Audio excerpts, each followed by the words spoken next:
Hey everyone, tonight we're going back. We've got a morning inside a 1960s kitchen where a woman who has memorised the weight of every drawer in her house is about to walk us through the tools she considered as essential as breathing, the gadgets that lived in that middle drawer, the one that always stuck a little, and what they actually tell us about the life she was expected to run with quiet efficiency. We have got the story of the company that put those tools in her hands, a Chicago manufacturer that turned sheet metal and injection moulding into a kind of domestic empire, and whose catalogue was basically the Bible of American kitchenware for 40 years. We have got a day inside the housewares department of a mid-century department store, where a salesgirl in white gloves was expected to know the difference between a pastry blender and a biscuit cutter, and to explain it with a smile that never quite broke. And we have got the quiet, complicated truth behind the gleaming kitchen ideal, what the advertisements showed and what they were very careful not to show, and what the women inside those kitchens actually felt about the bargain they had been handed. So before you get settled, take a moment to like the video and subscribe, but only if you genuinely enjoy spending time here. And leave me a comment letting me know where you're watching from and what time it is wherever you are. I love seeing that. Now get comfortable, maybe pull a blanket up, and let us go back together. You wake up before the house does. This is not a metaphor. The house has not made a sound yet. The furnace has not clicked on. The coffee pot is not producing anything. The children are not yet children, just bodies in beds down the hall, temporarily turned off. Your husband is a warm presence on the far side of the mattress, his breathing slow and uncomplicated in the way that only people who are not thinking about breakfast can manage to breathe. The clock on the nightstand reads 10 minutes before 6. You did not set an alarm. You never set an alarm. Your body, after years of this same morning in slightly different weather, simply knows. You sit up carefully. The floorboards on your side have a particular voice, a low creak that starts about 18 inches from the bed and runs toward the door, and you have learned to avoid it the way you have learned to avoid a great many things in this house, through repetition, through attention, through the kind of intimate knowledge that builds up in a person who has walked the same rooms for long enough. You reach for your housecoat on the hook behind the door, quilted cotton, pale blue, soft from washing. You wrap it around yourself and tie the sash, and for a moment you stand there in the grey light feeling the particular quiet of an early morning in autumn, when the cold has arrived in the yard but not yet inside and the day has not yet started its demands. The kitchen is at the back of the house, and by the time you reach it your eyes have adjusted well enough to find the light switch without groping. The fluorescent tube overhead flickers once, twice, and then commits. The kitchen comes into focus around you, clean from last night, the counters wiped, the dishes dried and stacked, the dish towel folded over the oven handle. You did that. You do it every night before you sleep. Not because you enjoy it, but because the alternative, waking up to disorder, is something that settles in your chest in a way that makes the whole morning harder. Some things are simply managed, some costs are worth paying in advance. You fill the percolator at the sink, 8 cups, because your husband takes 3 and you take 2, and there is always the possibility of a neighbour coming by mid-morning or a cup going cold before you get back to it. You measure the coffee by hand, 2 heaping tablespoons per cup with 1 for the pot, a formula you absorbed from your mother so completely you could not tell you which part of it is practical and which part is ritual. The percolator goes on the back burner, the flame adjusted down to medium, and the kitchen begins its first transformation of the day, from silent to occupied, from still to warming. Now the drawer. You open it with a familiar tug, the middle drawer on the left side of the range, the one with the slightly stuck track that your husband has promised to fix and probably will, eventually, in some warmer season, when the project presents itself as manageable rather than inconvenient. Inside, in the specific arrangement you established 3 years ago and have maintained through the ordinary entropy of a household of 4, are the tools you reach for every single day. They are not beautiful. They are not the things you would choose to display, not the way you might arrange the good china or the copper canisters along the counter. They are working tools, and they look it. They are dented in some cases, stained in others, worn to a smoothness at the handles that testifies to use without apology. You pull out the can opener first because there is orange juice to make and the frozen concentrate is in the freezer in its little cardboard cylinder, and you have learned that getting it out early, letting it soften slightly on the counter while the coffee percolates, is the difference between juice that mixes properly and juice that does not. The can opener is a rotary wall mount model, but you have a backup in the drawer, a handheld one with red plastic handles and a butterfly key, because the wall model jams occasionally, and it is not the kind of morning you want to be solving mechanical problems. The backup lives to the left of centre, tucked behind the bottle opener, and you could find it in the dark if you needed to. Beside it, the egg separator, a small tin cup with a slot cut in the side, because Saturday is cake day, and you know without checking the calendar that Saturday is 3 days away, and you will be making the yellow layer cake your youngest has been asking about since last weekend. The egg separator is not technically a daily tool, but it lives in the daily drawer because putting it in the baking drawer means going to the other side of the kitchen for it, and over time you have learned that the tools you want should be within arm's reach of the stove, not across a stretch of linoleum at 7 in the morning. The potato peeler hangs on a small hook inside the drawer, one of those organisational touches you read about in a magazine and implemented one Saturday afternoon when the children were napping and you had 2 hours that belonged to you. The peeler is stainless steel with a rubber grip, a newer model you bought at the hardware store last spring to replace the one that had finally bent too far to use effectively. The new one is faster, smoother, and you have noticed that your peeling has gotten slightly more efficient since you bought it, which is the kind of observation that feels small until you have peeled potatoes 400 times and begin to understand that the tool makes a genuine difference to the work. The garlic press sits against the far left of the drawer, because garlic is a daily ingredient in this house, an immigrant habit your husband's mother passed to your husband, and your husband passed to you over the course of your first winter of marriage, when he stood at the stove one evening and showed you how a particular kind of tomato sauce was made and why it mattered. You had not, until that evening, owned a garlic press. You had not, until that evening, fully understood the depth of the culinary conviction you had married into. The garlic press is chrome-plated steel, hinged at the top, with a small chamber that reduces a clove to paste in a single smooth motion. It is the most used tool in the drawer and shows it. The biscuit cutter lives near the back, and its presence in this drawer rather than the baking drawer reflects a decision you made years ago and have never reconsidered. You make biscuits on Sunday mornings. You make them quickly before the family is fully awake, because your youngest eats 3 and your husband eats 4 and your eldest, who is 10 and has opinions about everything, will eat 2, but only if they are served with butter and honey, and the butter is not too cold to spread. The biscuit cutter is tin, 2.5 inches across, with a handle that is starting to loosen slightly. You should probably get a new one. You keep not getting a new one. Next to the biscuit cutter, the pastry blender, its 5 curved tines slightly green at the joints where the metal meets the wood of the handle, a natural consequence of 30 years of moisture and use that you have accepted as patina rather than failure. This was your mother's, passed to you when you set up house, and it has cut more fat into more flour than either of you could count. It makes a particular sound when you work it through cold shortening, a rhythmic chopping that you find satisfying in a way that is difficult to articulate, a sound that belongs to early mornings and flour dust, and the particular pleasure of making something from almost nothing. The kitchen scale occupies a corner of the counter rather than the drawer, but the measuring spoons and cups that make it necessary live in the drawer in a specific order, largest to smallest, nested inside each other and hanging on a small ring. You have 2 sets. One is aluminum, your everyday set, reliable and dull as a good tool should be. The other is stainless steel with slightly fancier handles, a wedding gift from an aunt who understood what was actually useful.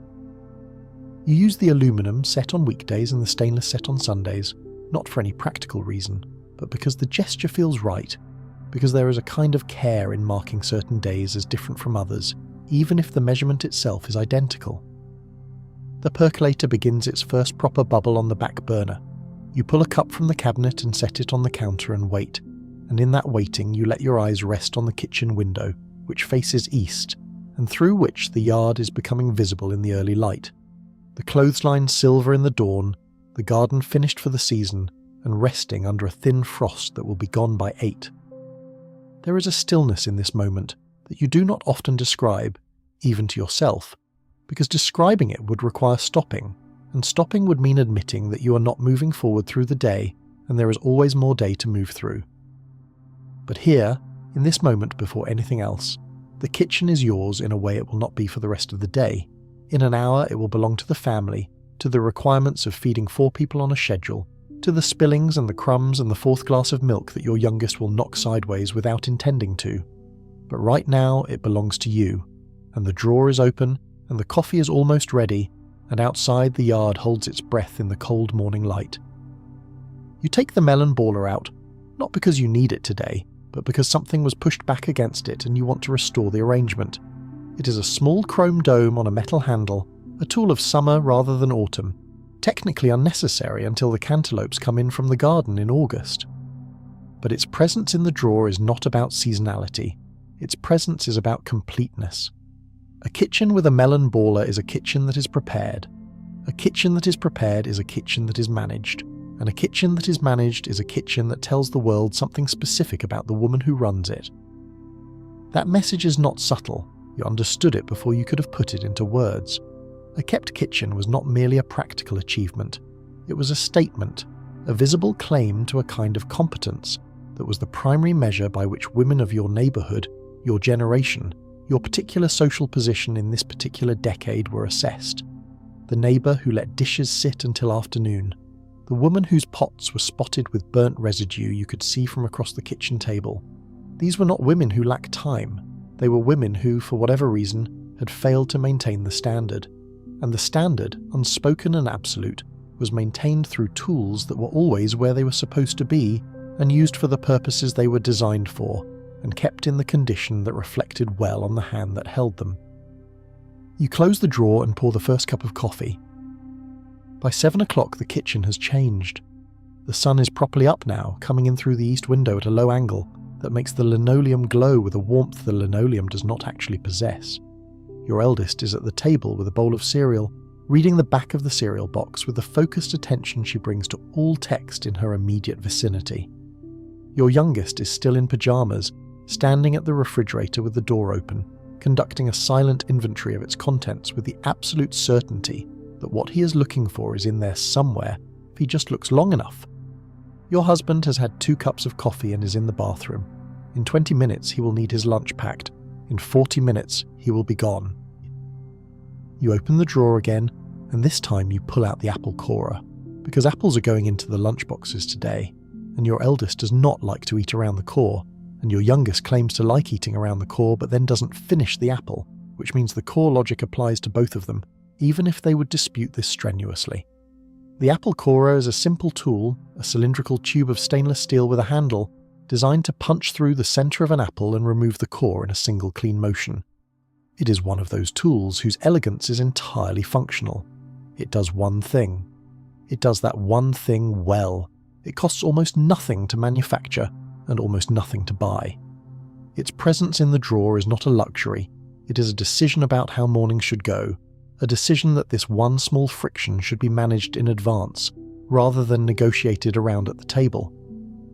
Beside it, the cherry pitter, a clever spring-loaded device that pinches a cherry around a small metal rod and ejects the pit through a hole in the base, producing a perfectly pitted cherry in about 3 seconds of mechanical satisfaction. Cherries are not in season, but the tool lives here year-round because the drawer does not change its composition with the seasons. The drawer is a permanent inventory, like a medicine cabinet or a tool chest, and its contents represent a negotiated position between what is regularly needed and what might conceivably be needed in a moment's notice. The cherry pitter stays because summer will come back around, and when it does, you will want to know exactly where it is. Your husband passes through the kitchen with his briefcase and his second opinion on the weather, which differs from your own in the direction of more optimism than the sky currently warrants. You hand him his lunch bag, brown paper, his name written on it in your handwriting the same way it has been written for 11 years of weekdays. He kisses you on the cheek and the door closes and the kitchen loses one of its morning voices, leaving just the 2 children and the radio, which you turn onto the station that plays easy music until 9 and then switches to talk. Now the real work begins. Breakfast dishes to the sink. Lunches are already handled, school bags at the door. Your youngest has lost one mitten, and the search takes 8 minutes and raises the temperature of the kitchen by several degrees of maternal urgency before the mitten is located in the right pocket of last Tuesday's jacket where it has been all along. You help with coats, with zippers, with the reminders about library books that are either in the bag or on the desk, depending on which version of events your eldest accepts, and then the door opens again and they're gone, and the house is suddenly quiet in the way it only goes quiet twice a day. Once very early and once after school runs, a particular kind of quiet that has weight and texture. You go back to the drawer. This is the part that is not in the magazines. The magazines, when they address the kitchen at all, tend to address it in terms of the appliances, the new refrigerator with the freezer on top, the dishwasher that is either a recent acquisition or an aspirational item depending on the income bracket of the publication. They address it in terms of the surfaces, clean, always clean, photographed on a Tuesday morning in a studio kitchen where nothing has ever been cooked and the only fingerprints belong to the photographer. They address it in terms of the meal that will be produced, the roast that will come out at 6, the pie that will cool on the counter, the casserole that will be carried to the table in the good baking dish. They do not address the middle part, the 3 hours between the family leaving and the family returning when the kitchen becomes the site of a different kind of labour, one that is entirely invisible because its results are consumed before they can be witnessed, one that requires a particular kind of organisational intelligence that was not then and is not now adequately described as housework. You pull out the kitchen timer. The one in the drawer is a small dial model, white plastic with a red indicator capable of marking off anywhere from 1 minute to 1 hour. You have a larger one on the counter, but the drawer timer is the portable one, the one you carry to the living room when you're doing something else and need to remember that the bread has 20 more minutes. You set it now for 45 minutes, which is how long the stock is going to take before it needs skimming, and you set it on the counter where you can see it. The stock pot is on the back burner. You made stock yesterday from the chicken carcass you kept in the refrigerator, because throwing a chicken carcass away while it still had value to give was the kind of inefficiency that your mother's voice would locate and name with a particular accuracy. The stock is not for tonight's dinner, it is for the soup you will make Thursday, but it needs to finish today, and it needs to be strained, and it needs to go into the containers in the freezer, and all of that is going to happen in the space between 9 in the morning and noon, alongside the laundry, which is waiting in the basement, and the grocery list, which is mostly written, but needs one more pass to catch the items that are about to run out rather than already run out. You open the drawer again, and this time you pull out the strainer spoon, a large slotted ladle for skimming fat and foam from the stock surface. It is one of those tools that looks inadequate until you understand what you're doing with it. 3 or 4 passes with the strainer spoon, working from the edge toward the centre of the pot, and the surface of the stock becomes clear and clean, the fat pooling at the spoon's edge and depositing into the small bowl you have set beside the stove. You do this without thinking. Your hands know the motion, your eyes know what done looks like.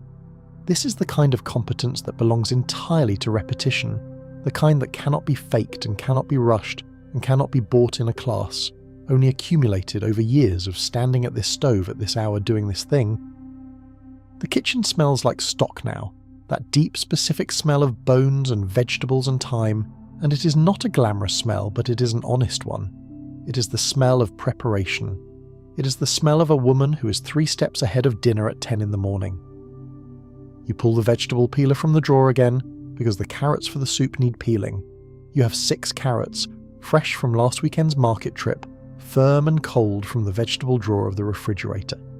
You peel them at the sink, the peeler moving toward you in the motion your mother taught you, which was her mother's motion before that, each stroke pulling a thin ribbon of carrot skin into the basin.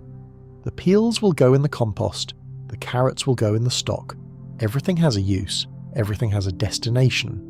This is the organising principle of the kitchen, not waste, not excess, not indulgence, but the efficient conversion of what you have into what the family needs. Beside the peeler in the drawer lives the box grater, a 4-sided stainless steel tower that handles everything from fine citrus zest to coarse cheese shreds to the medium grate that makes the right texture for potato pancakes. It is not the smallest tool in the drawer, and it takes up a disproportionate amount of space given how often it is used, but it earns its place on the days when it is needed, and you have never considered removing it, because the drawer is not curated for aesthetics, it is curated for need. The kitchen timer goes off at 9:45. You skim the stock one more time, reduce the heat to the barest possible simmer, and refill your coffee cup with what is left in the percolator. The coffee is too strong now, having sat for 90 minutes on the element, but you drink it anyway, standing at the counter with one hip resting against the cabinet door looking out the east window at the yard where the frost has now completely melted, leaving the grass dark green and slightly glistening. In approximately 6 hours, your husband will come through the door and the kitchen will enter its most demanding phase. The phase between 5 and 7, where dinner is assembled and served and eaten, and the dishes are done and the children are moved through their homework and their baths and their various negotiations with bedtime. The kitchen will not be quiet again until after 9, and at 9 you will wipe the counters and fold the dish towel and set the percolator up for tomorrow morning, and the drawer will close for the last time, and the day will have used everything it needed from you. But right now, the kitchen is quiet and the stock simmers, and the drawer is closed and your coffee cup is warm against your palm, and outside the yard is green and ordinary and entirely enough. You reach for the rolling pin, not because you need it yet, because there is something in the weight of it, the smooth wood of the barrel worn to a specific warmth from years of hands, that is simply good to hold. It does not live in the drawer, it lives in the cabinet above the drawer, where it cannot get tangled up with the smaller tools, but you pull it out now and rest it across your palms for a moment, this simple heavy cylinder that has rolled out more pastry than you could account for, more pizza dough, more sugar cookies at Christmas, more emergency pie crusts on evenings when the day required them. Your grandmother's kitchen had a rolling pin too, different wood, darker, with green glass handles that she said came from a specific shop in a city she described in a way that made it sound very far from here. She rolled her dough on a flowered board set over the kitchen table, the whole board shifting slightly with each pass of the pin, and she talked while she worked, telling you things about her own mother's kitchen that were not recipes exactly, more like the philosophy of kitchen keeping, the logic of a woman who understood that feeding a family was not a small act and should not be treated as one. You set the rolling pin on the counter and go back to the drawer. The drawer is not finished with you yet. There is still a lunch to be planned for tomorrow, a casserole dish to decide about, a question of whether the leftover rice can become something, or whether it has crossed the line into obligation. These are the real calculations of the kitchen, not the recipes, not the techniques, but the logistics, the ongoing negotiation between what you have and what you need, and what the family will eat and what they will pretend not to notice. You reach past the nutmeg grater, past the lemon zester with its row of tiny holes, past the corn zipper that is technically a summer tool but lives here because summer is always coming, and your hand finds the kitchen shears. Heavy stainless steel, spring-loaded with blades that can cut through a chicken joint or a sheet of wax paper with equal efficiency. These are the drawer's most versatile tool. You have cut herbs with them, and twine with them, and the corner off a bag of frozen peas. You have broken down a bird with them when the cleaver felt like too much drama for a Thursday evening. They are the tool that the magazines describe least, and the tool you use most unpredictably. The tool that gets called upon when something needs handling right now, and you do not have time to think about the right tool for the job. You snip the top off a bag of dried lentils for tomorrow's soup, and let the lentils pour into a small bowl, and the drawer stays open while you work, its contents visible and arranged and waiting, and the morning continues around them, and the kitchen does what kitchens do, which is hold everything that makes a household run while looking, from the outside entirely ordinary.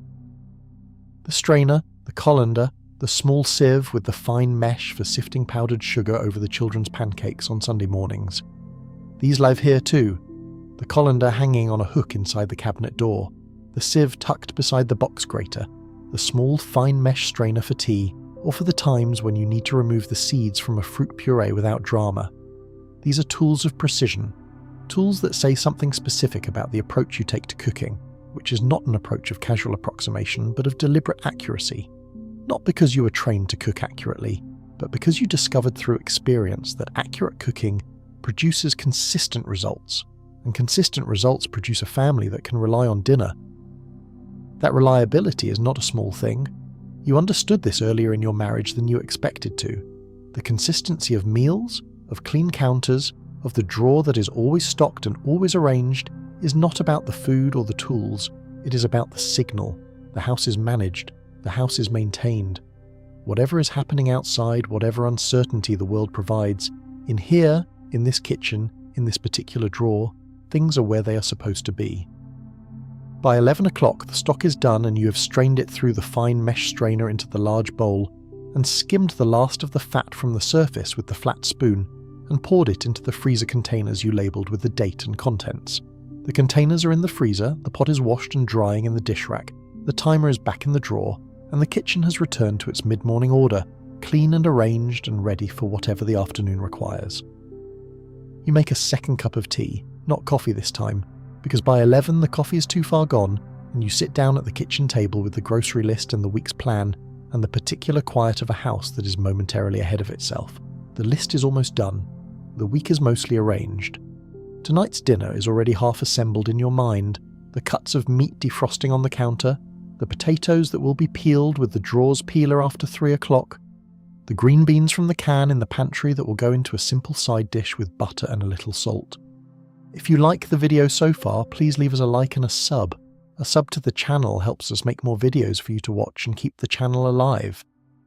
In 3 hours, the children will come home, and the kitchen will change again, filling with noise and dropped bags and the specific kind of hunger that comes from 6 hours of school and a 2-block walk in the cold. And you will be there when they arrive, in this kitchen, with the drawer closed and the dinner started and the house in the state it is supposed to be in. And none of that will be noticed by anyone, not the way effort is supposed to be noticed. That too is part of it. The doing and the not noticing of the doing. The invisibility of a managed household to the people who live inside it, who notice only when it fails, never quite when it succeeds. You understood this going in. Your mother understood it. Her mother understood it. It is not bitterness exactly. It is more like the particular knowledge of a professional, the understanding that excellent work in certain fields is recognized primarily by its absence of friction, that the highest compliment the kitchen can receive is that no one ever thinks about it at all. You finish your tea, you close the grocery list, you get up and go to the drawer one more time, pulling out the kitchen shears again because there is a piece of butcher's twine that needs trimming, where the roast will need trussing later. You make the cut precise and clean, and you put the shears back in their place, and you close the drawer with a familiar tug that accounts for the slightly sticky track. The push in first before the pull, the motion so practiced it happens without any conscious instruction from your hands at all. Outside, the morning is almost spent. The yard is fully in sunlight now, and a neighbour is walking a dog along the sidewalk, and somewhere 2 streets over someone is burning leaves in a way that will be illegal in another decade, but is for now simply the smell of autumn, which is the smell of everything winding down in preparation for the cold. You watch it all through the kitchen window, this ordinary Tuesday morning, and you feel, if not contentment exactly, then something in the neighbourhood of it, something that lives in the same quiet country as contentment, without quite being that easy to name. The drawer is closed, the kitchen is ready, there is still everything left to do. The timer goes off again at 11:30, and you pull the colander from its hook inside the cabinet door and set it in the sink and drain the pasta water that has been building to a rolling boil since 11:15. The steam rising in a cloud that makes the window above the sink fog slightly, and requires a moment with the dish towel to restore visibility. Pasta on a Wednesday is a decision made the previous Saturday, when you wrote out the week's meals in the small notebook that lives in the kitchen drawer beneath the timer, a practice that your mother called sensible and your neighbour calls organised, and you call the difference between a household that runs and one that simply hopes. The pasta water goes down the drain, the pasta goes into the baking dish that has been warming in the oven, and the sauce that has been on the back burner since 10 o'clock goes over the top, and Wednesday lunch is assembled and waiting, which means that by the time the school bus deposits your youngest at the end of the driveway at noon, there is something hot and ready rather than the negotiation about what to eat that occupies kitchens where no one has thought ahead. This is the management.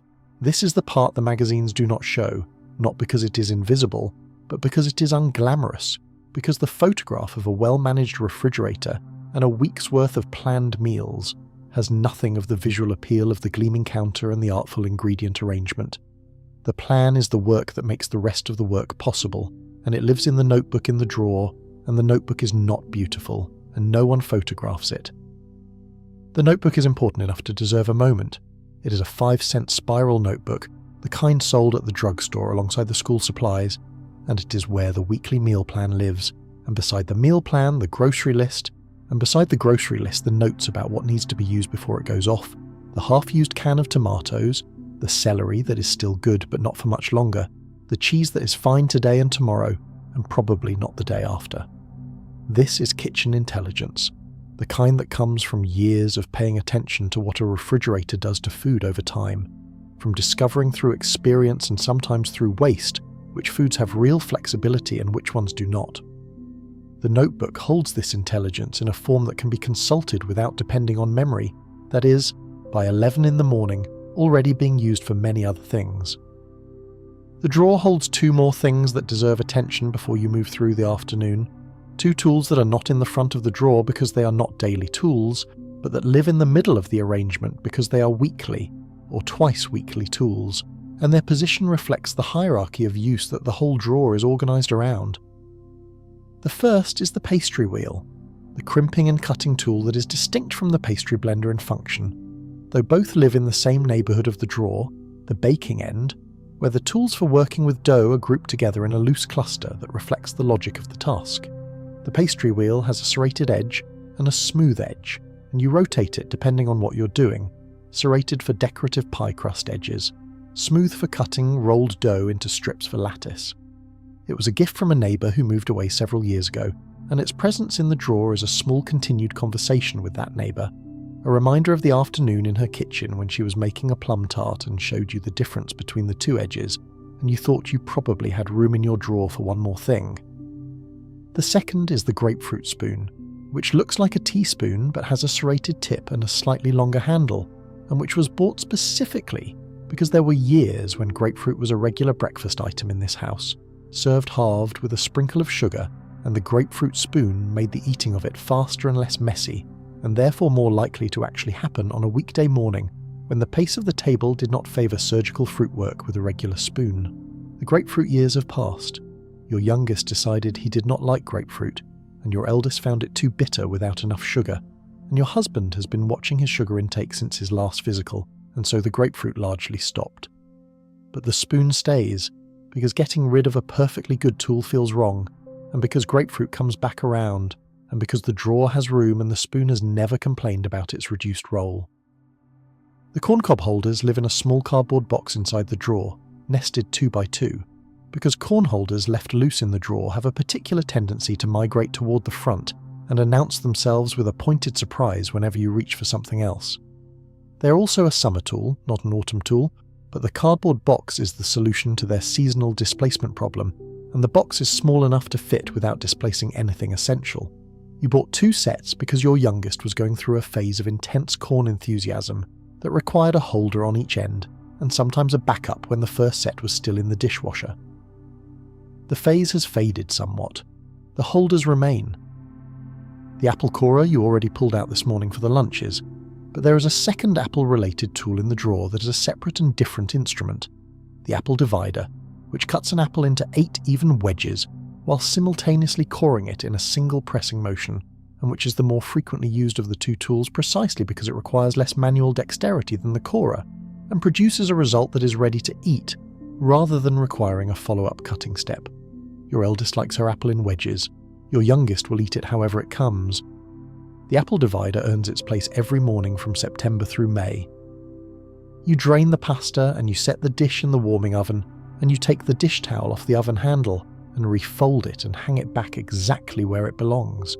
One of those reflexive acts of order maintenance that happen without conscious decision, a habit so deep it has become a feature of how your hands move in this kitchen, rather than a decision they make.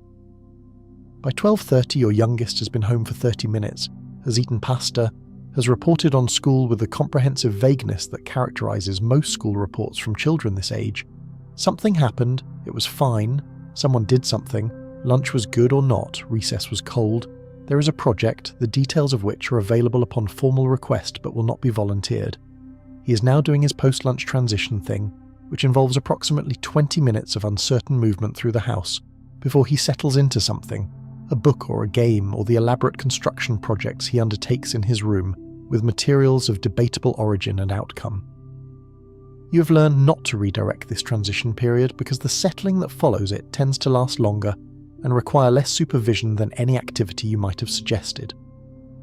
The kitchen is yours again for the period between 12:30 and 2, which is the most productive stretch of the afternoon, the window when the morning's work is done and the afternoon's work has not yet hit its peak, and there is a mid-level momentum available, enough energy to do things that require genuine attention without the full mobilization that the earlier part of the day required.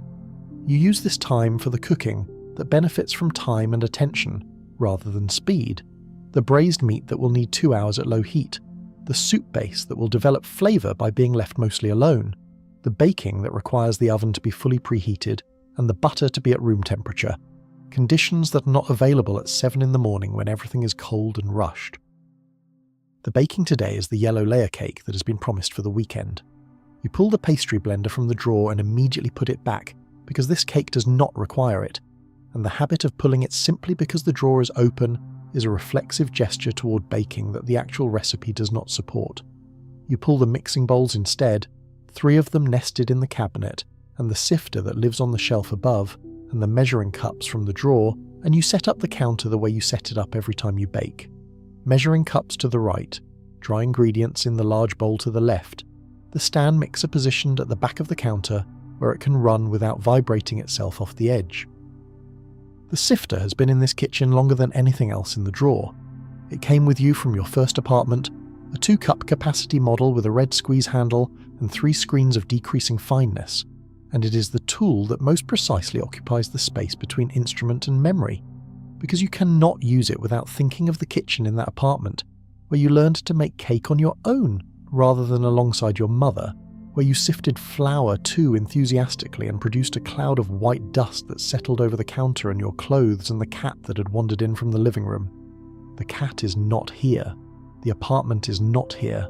The sifter is.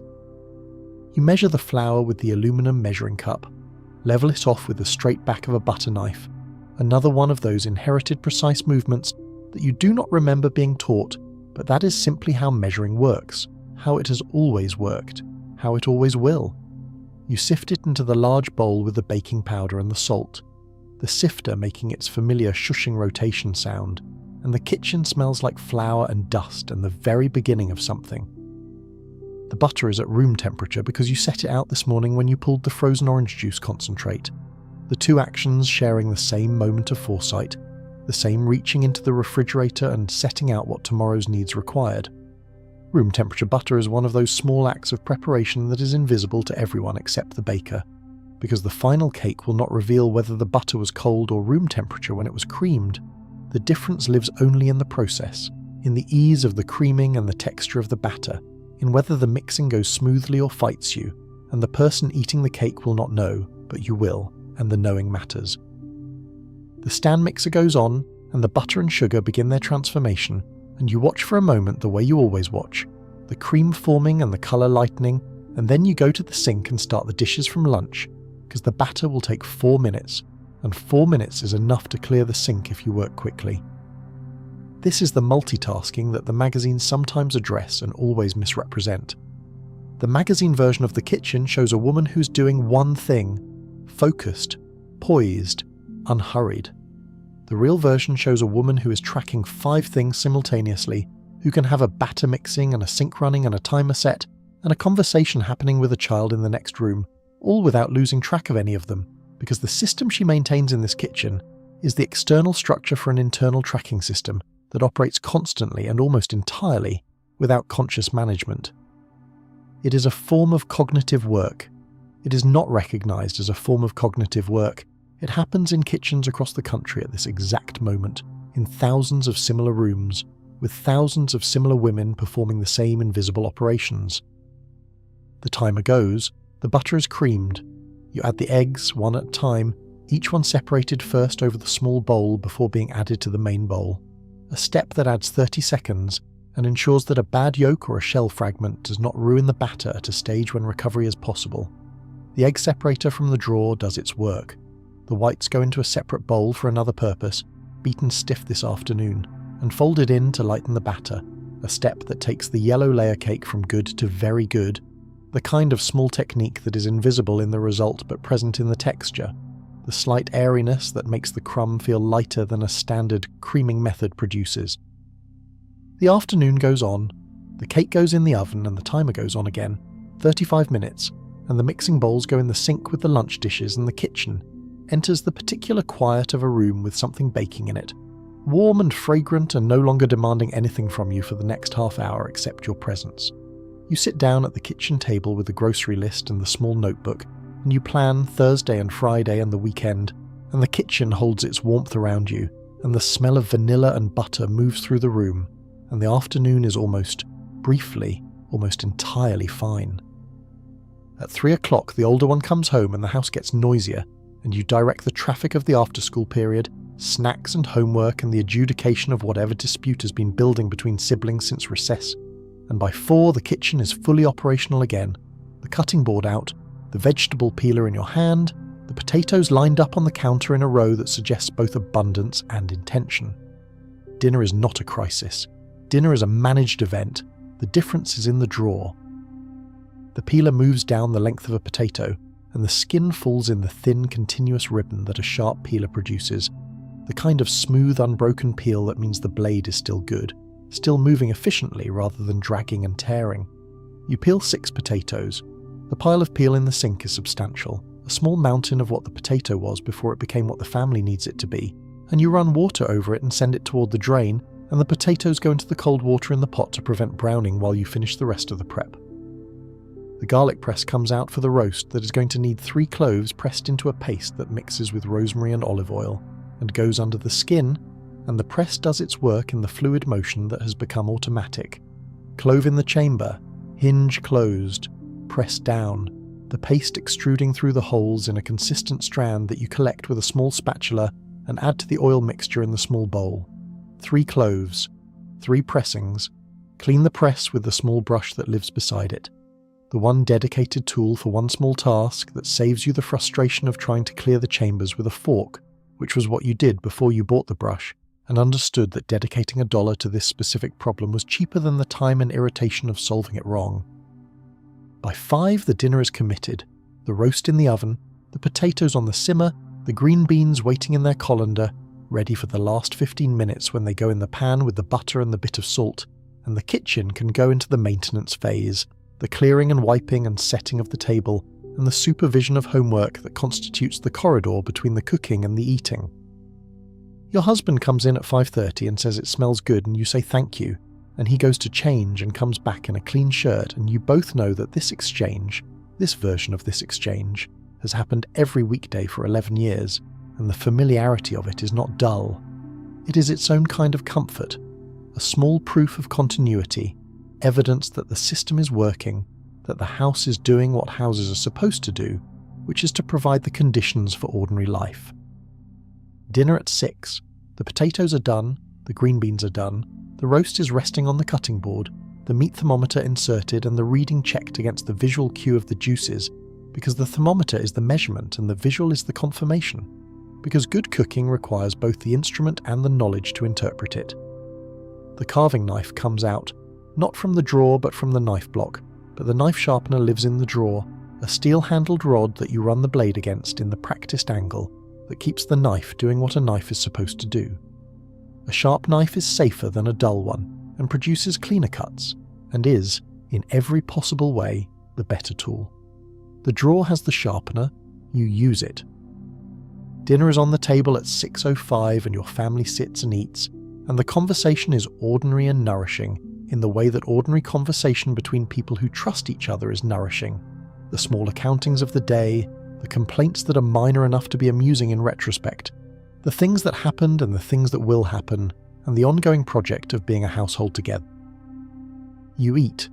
The roast is good, the potatoes are exactly right, the green beans have their butter and their bit of salt, and they are fine, honest vegetables doing what vegetables should do, which is be present and green and adequate, without requiring anyone to have an opinion about them.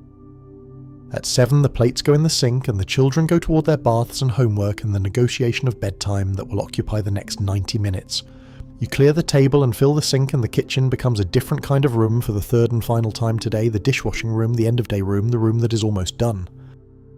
You wash up systematically, pots first, dishes second, glasses last, the same order every time, the order that makes logical sense from a water temperature standpoint, the dirtiest things in the hottest water while the water is hottest, and you dry and stack and put away with the same economy of motion that characterizes everything in this kitchen. The dish towel goes back on the oven handle, the counter gets wiped, left to right, One pass with the damp cloth and one pass with the dry. The stovetop gets checked and wiped. You open the drawer and look in. Everything is where it is supposed to be. You close the drawer. The coffee maker is set up for morning.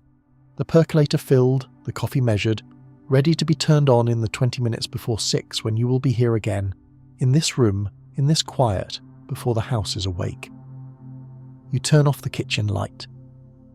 The drawer is closed and the tools are in their places and the kitchen is ready and the day is done. Take a moment with what you just lived through, because everything in that drawer, every tool that the woman at that stove reached for without thinking, came from somewhere. It was designed by someone. It was manufactured in a factory that employed thousands of people and occupied acres of floor space and produced at its peak enough kitchen hardware in a single year to stock every kitchen in 3 or 4 states simultaneously. The drawer did not fill itself. It was filled steadily, over decades, by an industry that understood the American kitchen was not just a room, it was a market. And the company that understood this better than almost anyone else operated out of the Midwest, built its reputation on a particular shade of red, and spent 40 years convincing American women that the right tool was not a luxury. It was a necessity, and they were right. The story of Echo Products Company begins in Chicago in the 1930s, which is to say it begins in a particular kind of American ingenuity, the kind that emerges when the economy has fallen apart and the only thing left to build on is the specific need of people who still have to eat. Edward Katzinger founded the company in 1888, which is to say he founded it in a different era entirely, as a manufacturer of baking pans and kitchen tinware, and by the time his company had grown through several transformations and several names and several decades of American domestic life, it had arrived at the 1950s and 1960s as one of the dominant forces in American kitchen gadgetry, the company whose name was printed on the packaging of tools that lived in millions of American drawers without their owners necessarily knowing or caring who made them. The origin story matters in a way that is easy to overlook if you come to it only from the product end. A company that begins making baking pans in the 1880s is a company that has been inside the American kitchen in some form for the better part of a century, and that kind of historical presence creates a relationship with the domestic environment that is different in character from the relationship of a company that arrives as a competitor in an already established market. Echo, in its various forms, had grown up with the American kitchen. It had watched the kitchen change. It had watched the wood stove give way to the gas range, the icebox give way to the electric refrigerator, the household staff give way to the solo housewife, and through each of those transitions it had been there, offering the tools the transition required, understanding before most of its competitors what the next need would be before the need had fully articulated itself. This kind of institutional knowledge does not accumulate quickly. It comes from decades of watching how women actually use kitchens, not how they are depicted using kitchens in the magazine spreads, but how they actually stand at the counter and reach for what they need and manage the morning rush and solve the 5:30 problem of getting dinner on the table when the day has already given everything it had before noon. That real use is the laboratory for good tool design, and the companies that did it best were the ones with enough history to have watched the laboratory long enough to understand its patterns.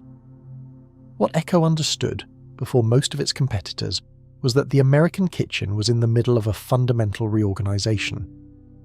The post-war years had produced a particular kind of domestic aspiration, a vision of the kitchen as a room of gleaming possibility, stocked with the right tools, organized around the right appliances, managed by a woman who knew exactly what each tool was for and how to use it, and where it belonged when she was finished with it.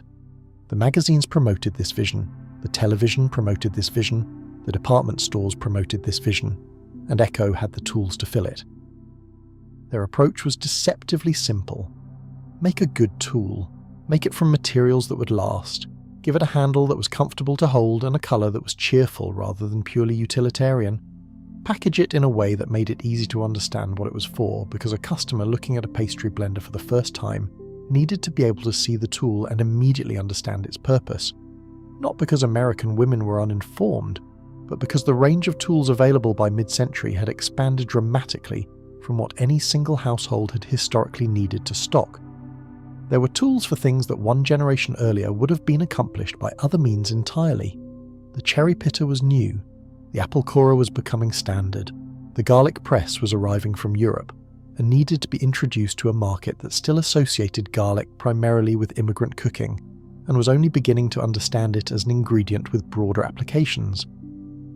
The red handles were not an accident.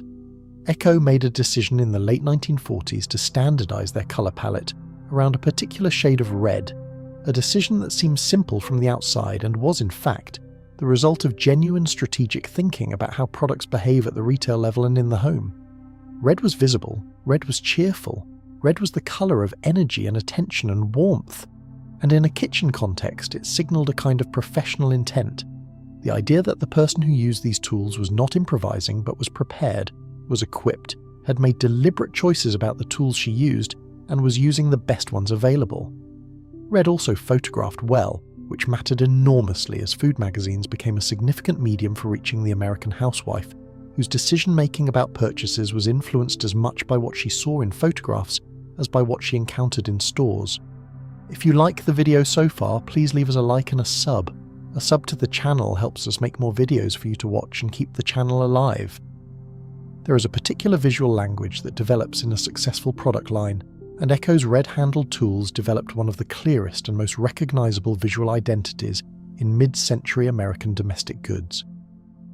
When a woman walked into the houseware section of any department store or hardware store or five and dime, and saw the red handles arranged along the display hooks or laid out in the flat drawer displays that some stores used, she knew she was looking at Echo the way she knew she was looking at Campbell's when she saw the red and white label. The identity was built over years through the consistency of the colour and the consistency of the quality, and the two reinforced each other to create something that is rare in commercial goods, a genuine brand trust that operated below the level of active decision-making. The company's catalogue in the late 1940s and through the 1950s was a remarkable document. It ran to dozens of pages, organised by category and by kitchen task, and it communicated a coherent vision of what a properly equipped kitchen should contain. The catalogue was not sold in stores.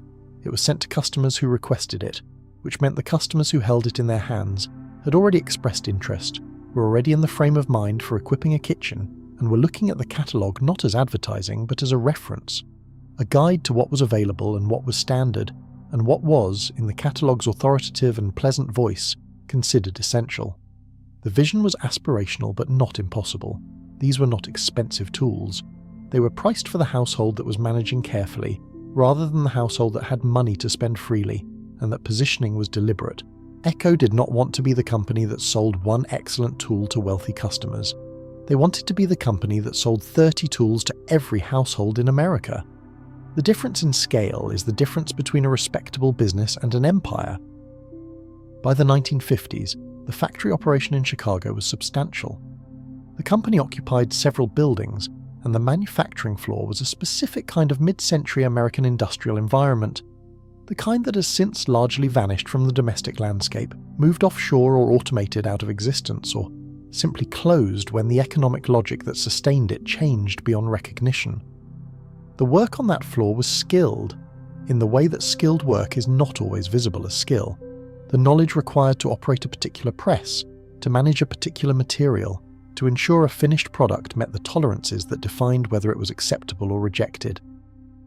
The stainless steel that went into the tools came in from suppliers in the steel producing region that ran through Pennsylvania and Ohio, arriving at the Chicago facility in sheets and rolls and blanks that would be cut and stamped and formed and finished through a series of operations that translated flat metal into the three-dimensional forms of the tools themselves. The stamping operations were loud, repetitive, and required a specific kind of attention from the workers who managed them, a vigilance about alignment and pressure and the condition of the dies that would, if compromised, begin producing parts that were off-spec in ways that might not be visible to the eye, but would show up as inconsistency in performance. A cherry pitter whose spring tension is slightly too high or slightly too low still looks like a cherry pitter, but it does not work like one. And in a market built on brand trust, a product that does not work like it is supposed to is a product that erodes the trust one kitchen at a time. The quality control that ran alongside the production operations was not glamorous. It was systematic, careful, and in some respects the most important function in the building. Finished parts sampled at intervals, checked against specifications, pulled from production if the variance exceeded the acceptable range. The standards were written down and maintained across shifts and across the years, not because anyone was watching, but because the standard was the point, because the tool that performed consistently regardless of which shift made it was the tool that earned a customer who would buy it again in 15 years when the first one finally wore out.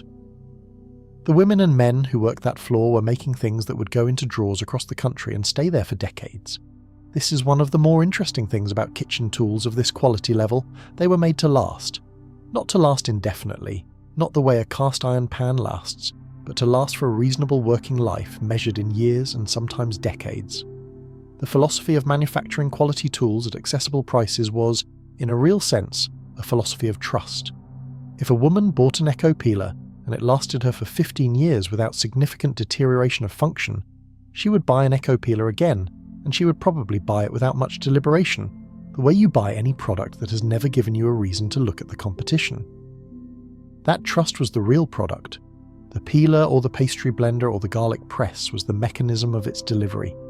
But the thing being sold over decades of reliable performance was the confidence that comes with knowing your tools will be there when you need them. In a kitchen that operated on the tight scheduling and precise production demands of a mid-century household, that confidence was not incidental, it was essential. Consider the garlic press specifically, because the garlic press is an interesting case in the history of American domestic tools for reasons that go beyond its mechanical function. The garlic press is not a tool that was invented in the 1950s. It existed in various forms in European kitchens, particularly in Italian and French cooking, for considerably longer. But its arrival in the American kitchen as a standard piece of equipment, rather than an exotic import, tells a particular story about the 1950s and early 1960s, about the slow expansion of the American culinary palate beyond the Northern European cooking traditions that had defined mainstream American food for most of the century, and about the role that kitchen tools played in making that expansion possible. A garlic press in the drawer is a statement about what you cook. It says that garlic is a regular enough ingredient in this kitchen that a dedicated tool for its preparation is warranted, which in 1955 was a statement that carried more social freight than it might appear to carry. Italian-American and Jewish-American households had been cooking with garlic as a matter of course for decades, but the WASP middle-class kitchen that the magazines primarily addressed was only beginning to encounter garlic as something other than a flavouring associated with immigrant food. The post-war years brought with them a gradual democratization of the American table, a broadening of the repertoire that was driven partly by returning soldiers who had eaten differently abroad, partly by the growing visibility of immigrant food traditions in the mainstream culture, and partly by the magazines themselves, which had begun to run recipes that would have seemed foreign to their audiences a generation earlier. The garlic press was, in its small way, a piece of that story, and the companies that manufactured it for the mass market were not just making a tool, they were facilitating an expansion of the American kitchen's understanding of what it could do. The company's growth through the 1950s was steady and largely undramatic from the outside. They acquired competitors, they expanded their product lines, they moved into bakeware and storage containers and cutting boards, products that occupied different drawers and different shelves, but which followed the same logic of the kitchen as a managed environment stocked with the right tools for every task. They also began to invest in marketing that went beyond the catalogue, in advertising in the women's magazines that were the dominant communication medium for reaching the American housewife, in demonstration programs at stores and county fairs and cooking schools, where their tools could be shown in use and their benefits explained by someone whose job it was to make the unfamiliar seem both accessible and necessary. The demonstrations were interesting as a form of commerce. A woman standing behind a table in the houseware section of a department store, showing a small crowd of interested shoppers how a particular tool worked, moving through a cherry-pitting demonstration or an apple coring demonstration with the practiced efficiency of someone who had done it 300 times, was performing a specific commercial and social function that deserves more attention than it usually receives. She was not a chef. She was not a home economist in the academic sense, though home economics as a field was having its own moment of influence in this era, and the distinction was sometimes blurry. She was something more specific and more interesting, a translator between the design intention of the product and the practical reality of the kitchen, a woman who could see both sides of the counter and speak fluently to the woman on the shopping side about what this tool would actually do for her Tuesday morning. The translation was necessary because a kitchen tool displayed on a hook or laid in a case does not self-explain its value in use. The vegetable peeler on the hook looks like a simple thing, and in some respects it is, but its value is cumulative, realized over the course of many peelings in the reduction of effort and time that accrues across years of weekly potato preparation. That value is not visible in the store. It has to be communicated by someone who understands it, and the demonstration model was the mechanism by which the manufacturers communicated it at the point of decision. The tools sold, not because they were glamorous, not because they carried any particular cultural prestige, but because they solved real problems in real kitchens with real efficiency. The kitchen shears that could break down a chicken were faster than a knife for certain cuts. The garlic press that reduced a clove to paste in 3 seconds was faster than the traditional chopping method by enough margin to matter on an evening when dinner was already running behind.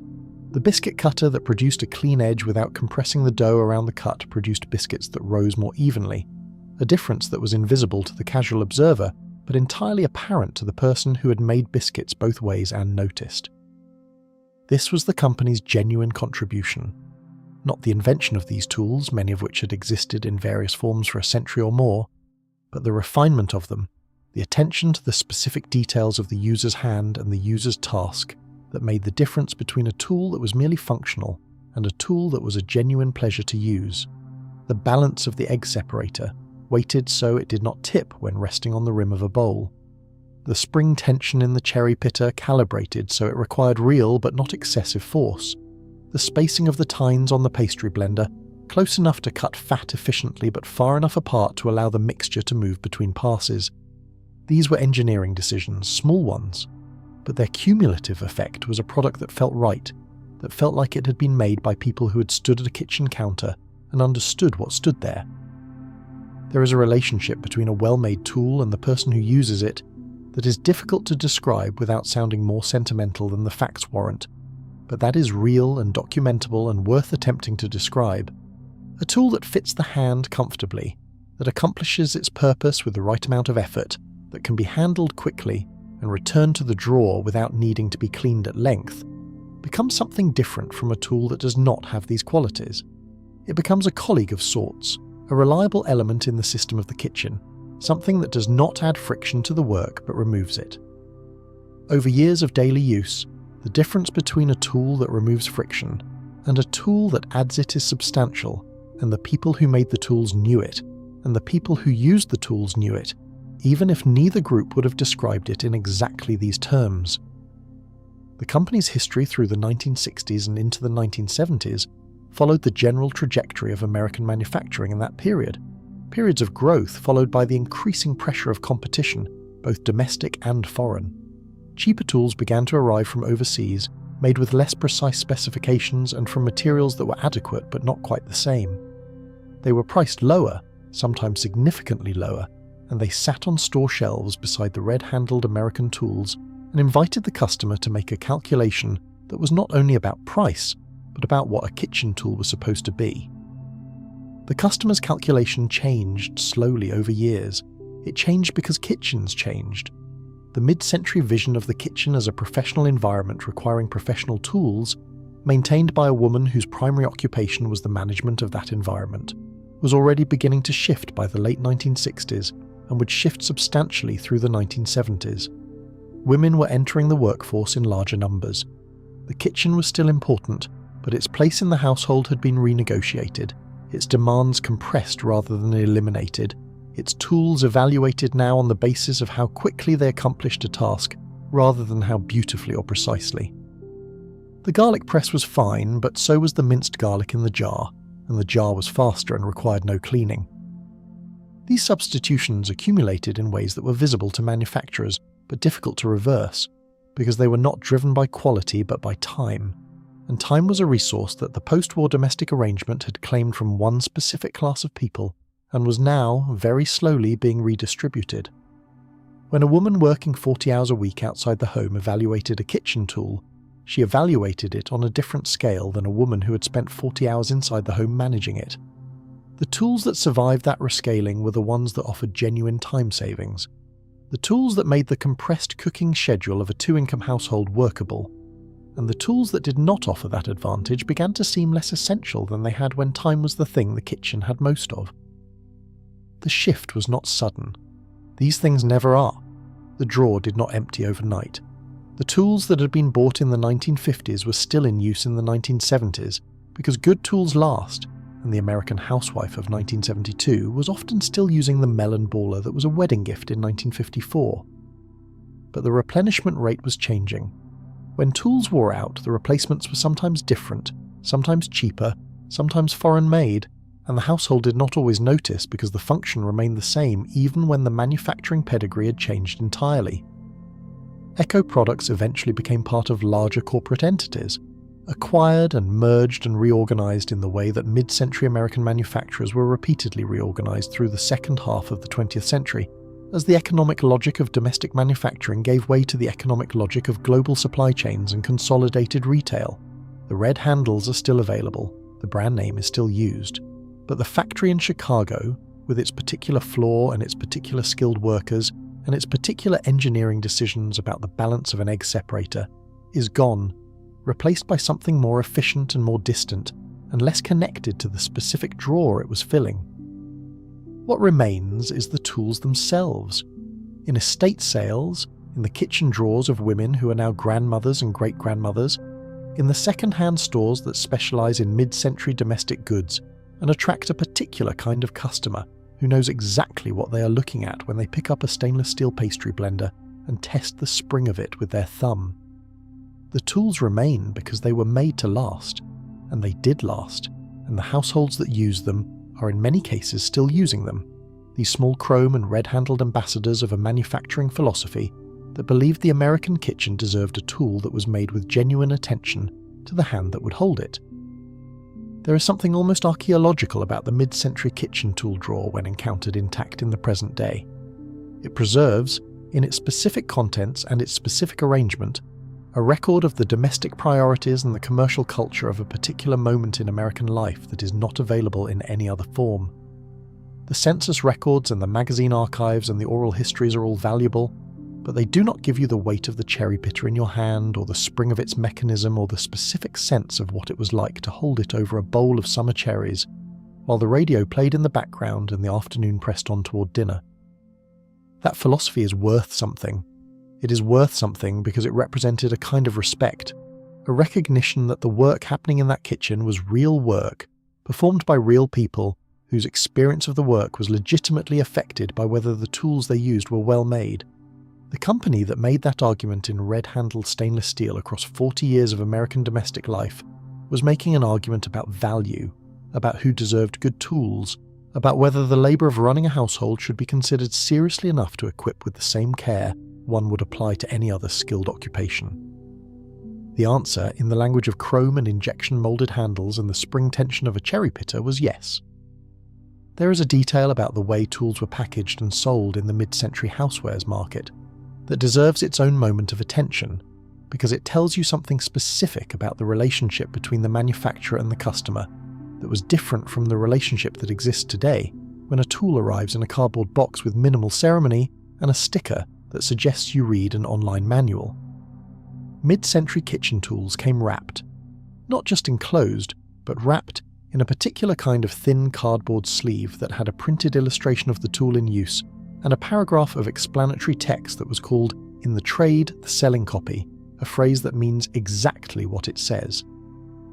The selling copy was a miniature argument for the purchase, addressed to the woman who had picked it up and was deciding whether to buy it, and it made its case in a voice that was simultaneously practical and aspirational, telling her what the tool did and how it did it, and why a kitchen without it was a kitchen that was, however slightly, not performing at its potential.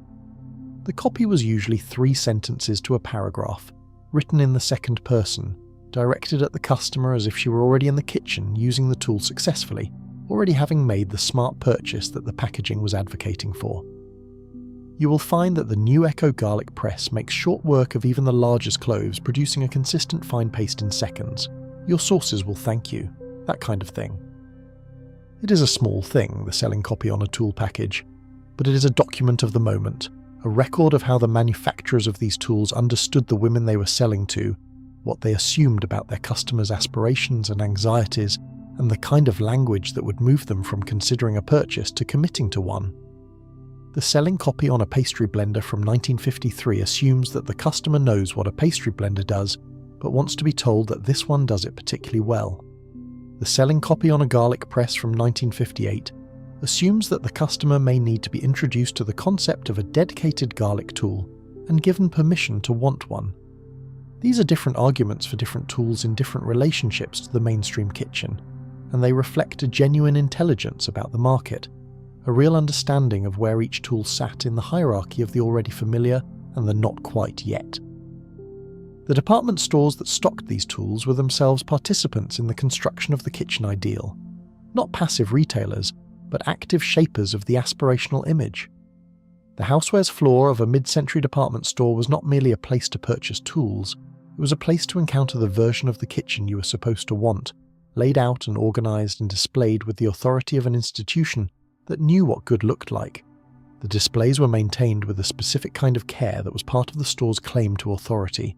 The arrangement of the tools on the hooks and in the cases communicating, without words, that these were the right tools, chosen and curated by people who understood the kitchen and were recommending these items rather than merely stocking them. The home economics departments that many department stores maintained through the 1950s and into the 60s reinforced this authority in a specific and interesting way. A home economics consultant on staff, available for cooking demonstrations and kitchen planning consultations, was a service that positioned the store as something more than a retailer, as an advisor, a resource, a partner in the project of running a household well. The consultant would demonstrate tools, explain techniques, answer questions about substitutions and equivalents, and the best approach to specific problems. And while she was doing all of that, she was also, implicitly, validating the tools she was using and the store that employed her, and the whole machinery of the kitchen ideal that her expertise served. The women who worked as home economics consultants in department stores occupied an interesting social and professional position. They were, in many cases, genuinely expert, trained formally in nutrition and domestic science, and food preparation, possessing a level of technical knowledge about cooking and household management that far exceeded the average customer they were serving. They had professional credentials in a field that the culture simultaneously elevated as essential and dismissed as domestic. They were paid for their expertise and their presence, which put them in a different category from the housewife, whose identical expertise was compensated in the currency of the maintained household rather than the paycheck. And yet they were working within the system that defined the housewife's role, and were, through their demonstrations and their consultations, helping to sustain the standard that made the housewife's life demanding. This is the kind of complexity that resists easy summary, the way that women in this era were often both constrained by and complicit in the systems that shaped their lives, finding ways to exercise genuine expertise and authority within frameworks that were not of their design and did not serve all of their interests equally. The home economics consultant at the department store demonstration table was doing real work with real knowledge and getting paid for it, which placed her in a better position than many women of her generation, and she was also selling an ideal of the kitchen that required other women to perform an enormous amount of unpaid labour to approximate. Both of those things are true, neither cancels the other. The history of women in mid-century America is full of this kind of layered reality, and doing it justice requires holding the layers rather than choosing which one is the real story.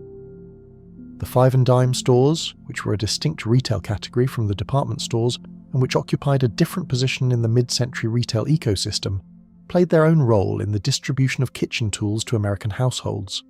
The five and dime, Woolworths and its competitors, was a different kind of shopping environment from the department store housewares floor, less curated, less aspirational, more practically oriented, the place you went for a replacement peeler rather than a carefully considered purchase, the place where necessity rather than aspiration was the primary shopping driver. The tools sold at five and dimes were often the same tools sold at department stores, or close equivalents, at prices that were slightly lower and with packaging that was slightly less elaborate. The selling copy was shorter, the display was less organised. But the woman who came in for a replacement egg separator on a Thursday afternoon because hers had cracked was not interested in aspiration. She was interested in getting a functional egg separator for a reasonable price and getting back to her kitchen, and the five and dime served that need without ceremony and without the implicit social pressure of the department store floor, with its orderly displays and its salesgirl in white gloves who might in some low-grade way be evaluating the quality of your aspiration. The hardware store was a third channel for kitchen tools, one that is less obvious than the department store or the five and dime, but that served a specific segment of the kitchen tool buying population, the woman who was comfortable in a hardware store, who had grown up in a household where hardware stores were where you went for practical things, and who did not particularly distinguish between a kitchen tool and a hand tool in terms of which store she was prepared to buy it from. Hardware stores carried a specific selection of kitchen items, heavy on the practical and light on the aspirational, strong on can openers and kitchen shears and vegetable peelers, and short on the more specialised tools that the department store housewares floor used as statements of fully equipped intent. If you like the video so far, please leave us a like and a sub. A sub to the channel helps us make more videos for you to watch and keep the channel alive. All three of these retail channels served the same ultimate destination: the drawer in the kitchen, the woman who opened it and reached in without looking, because she had organised it to be reachable without looking, and whose competence with its contents was so complete that the tools themselves had become extensions of her own working knowledge of the kitchen. The retailer that served her best in the long run was the one that gave her the most tool for the least friction, and the woman herself was generally a better judge of what that meant than any retailer's curated display suggested she would be. Because she had been using these tools for years in the actual conditions of the actual kitchen, and she knew the difference between a tool that photographed well and a tool that worked well, and she was not in the end buying the photograph. She was buying the Tuesday morning, and the Tuesday morning had specific requirements that no advertisement had ever quite managed to capture, and no selling copy had ever quite summarised, but that she carried in her hands and in her muscles and in the arrangement of a drawer that she had perfected over years of reaching into it in the dark and finding what she needed. The chain from factory to drawer is the story of mid-century American material culture at its most ordinary and most interesting. Ordinary because it involves things that were common, inexpensive, and available to almost any household that wanted them. Interesting because the engineering and the commerce and the domestic knowledge embedded in that chain represent a genuine human achievement. The achievement of a society that decided that the tool in the kitchen drawer deserved to be made well, to be designed with care, to be worth the hand that held it. That decision was not inevitable. It was not automatic. It was the accumulated result of a manufacturing culture that took domestic work seriously enough to equip it with the same attention to quality that it brought to tools in any other working environment. That the work it was equipping was largely invisible does not reduce the seriousness of the equipment. If anything, it makes the seriousness more remarkable. There is a thread that runs from the factory floor in Chicago to the kitchen drawer in the house at the end of the street, and that thread runs directly through a department store, through the housewares floor, through the long glass counter behind which you're standing at 8:57 in the morning, 3 minutes before the floor manager unlocks the main entrance and the day begins in earnest, wearing your store uniform and your name tag and your white cotton gloves and the particular expression of confident availability that the training manual described as welcoming but professional, by which it meant approachable but not familiar, helpful but not intrusive, and above all, never under any circumstances showing how tired you already are. You have been in this building since 8:15. You were in the employee entrance by 8:20 and at your counter by 8:30, having stopped in the break room for exactly 1 cup of coffee that you were supposed to not technically be drinking on the floor, but that every salesgirl drank because the alternative was surviving the first 2 hours on nothing but the ambient smell of furniture polish and the distant perfume counter, which was its own category of stimulant and not a pleasant one at that hour. The break room itself is a specific kind of room that only exists inside department stores of a certain era, a place that is simultaneously communal and transient, a room where 30 people who spend 8 hours a day working alongside each other do the thing their work does not allow them to do, which is sit down and stop performing. The chairs are mismatched. The table is covered in an oilcloth that was new sometime in the past decade and shows it. Someone has brought a coffee cake and set it in the centre of the table with a knife beside it. And this is an act of genuine generosity that will be returned in kind by different people across different Tuesdays, an informal system of mutual provision that exists nowhere in the store's official procedures, but runs with its own reliable logic. You take your coffee and sit for 7 minutes, and then you are on the floor. Your counter is in the middle of the housewares department, which occupies the second floor back half of the building, arranged in a logic that is not immediately apparent to the customer, but makes complete sense once you understand it. Appliances are against the north wall because appliances require demonstration, and demonstration requires electrical outlets, and the electrical outlets were retrofitted along the north wall sometime in the 1940s when the building was last substantially renovated. Small appliances are adjacent to large appliances because a customer looking at a standing mixer is already thinking about the life she wants to run, the kitchen she wants to have, and the small appliances that will fill it are the natural next conversation. Bakeware is next, because bakeware is what the standing mixer is for, and the customer who has just decided to buy a mixer is a customer who is very likely to also buy a set of cake pans and a cooling rack, and perhaps a pastry board, because she is in the process of equipping a vision, and the vision is expansive. And then there is your counter, gadgets. The technical term that nobody uses, you call it the housewares accessories counter, which is the department's official name for it, or you call it the small tools section when talking to a customer who looks confused by the display, or you call it the drawer section when talking to other salesgirls, which is the most accurate name for what you're actually selling. The things that go in the drawer, the implements, the hand tools, the small clever mechanisms that solve specific problems and add up, over a household's accumulation, to a kitchen that can handle anything. Your counter holds, at current inventory count, 112 distinct items. You know what all of them are and what all of them do. This knowledge was acquired partly through training, which consisted of 2 days with the department supervisor who walked you through each item and its function and price and common objections, and partly through 6 months of standing behind this counter and answering questions from women who wanted to know the difference between two similar-looking tools, or who had something broken at home and were trying to describe it well enough for you to identify it, or who were furnishing a daughter's first apartment and needed to know the absolute minimum required to produce a week's worth of meals. The knowledge you bring to this counter is not trivial. It is the accumulated expertise of a person who has, in 6 months, handled every one of these tools enough times to understand their weight and balance, and the specific task they are designed for, and the related tasks they can manage in a pinch, and the tasks they look like they could do, but really cannot and will frustrate the user if they try.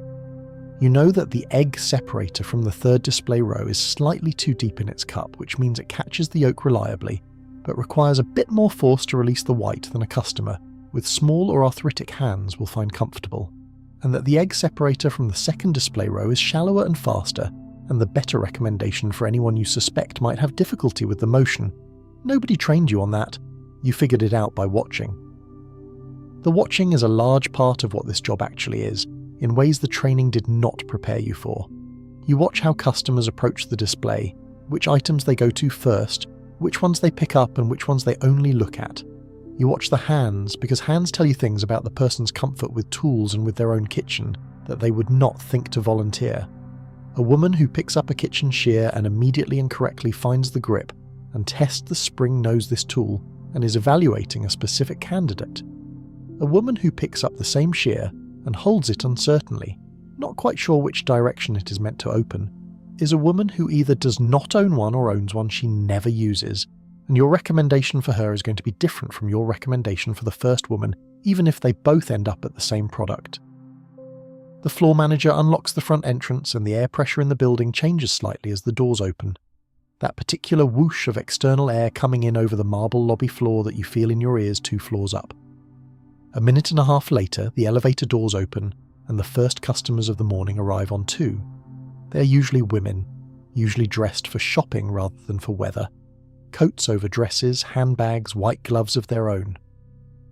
On a weekday morning, the first hour customers tend to be either retired women who shop in the morning because afternoons are reserved for other things, or young married women who have arranged their schedule around school hours, children dropped and the morning opened up for errands before noon.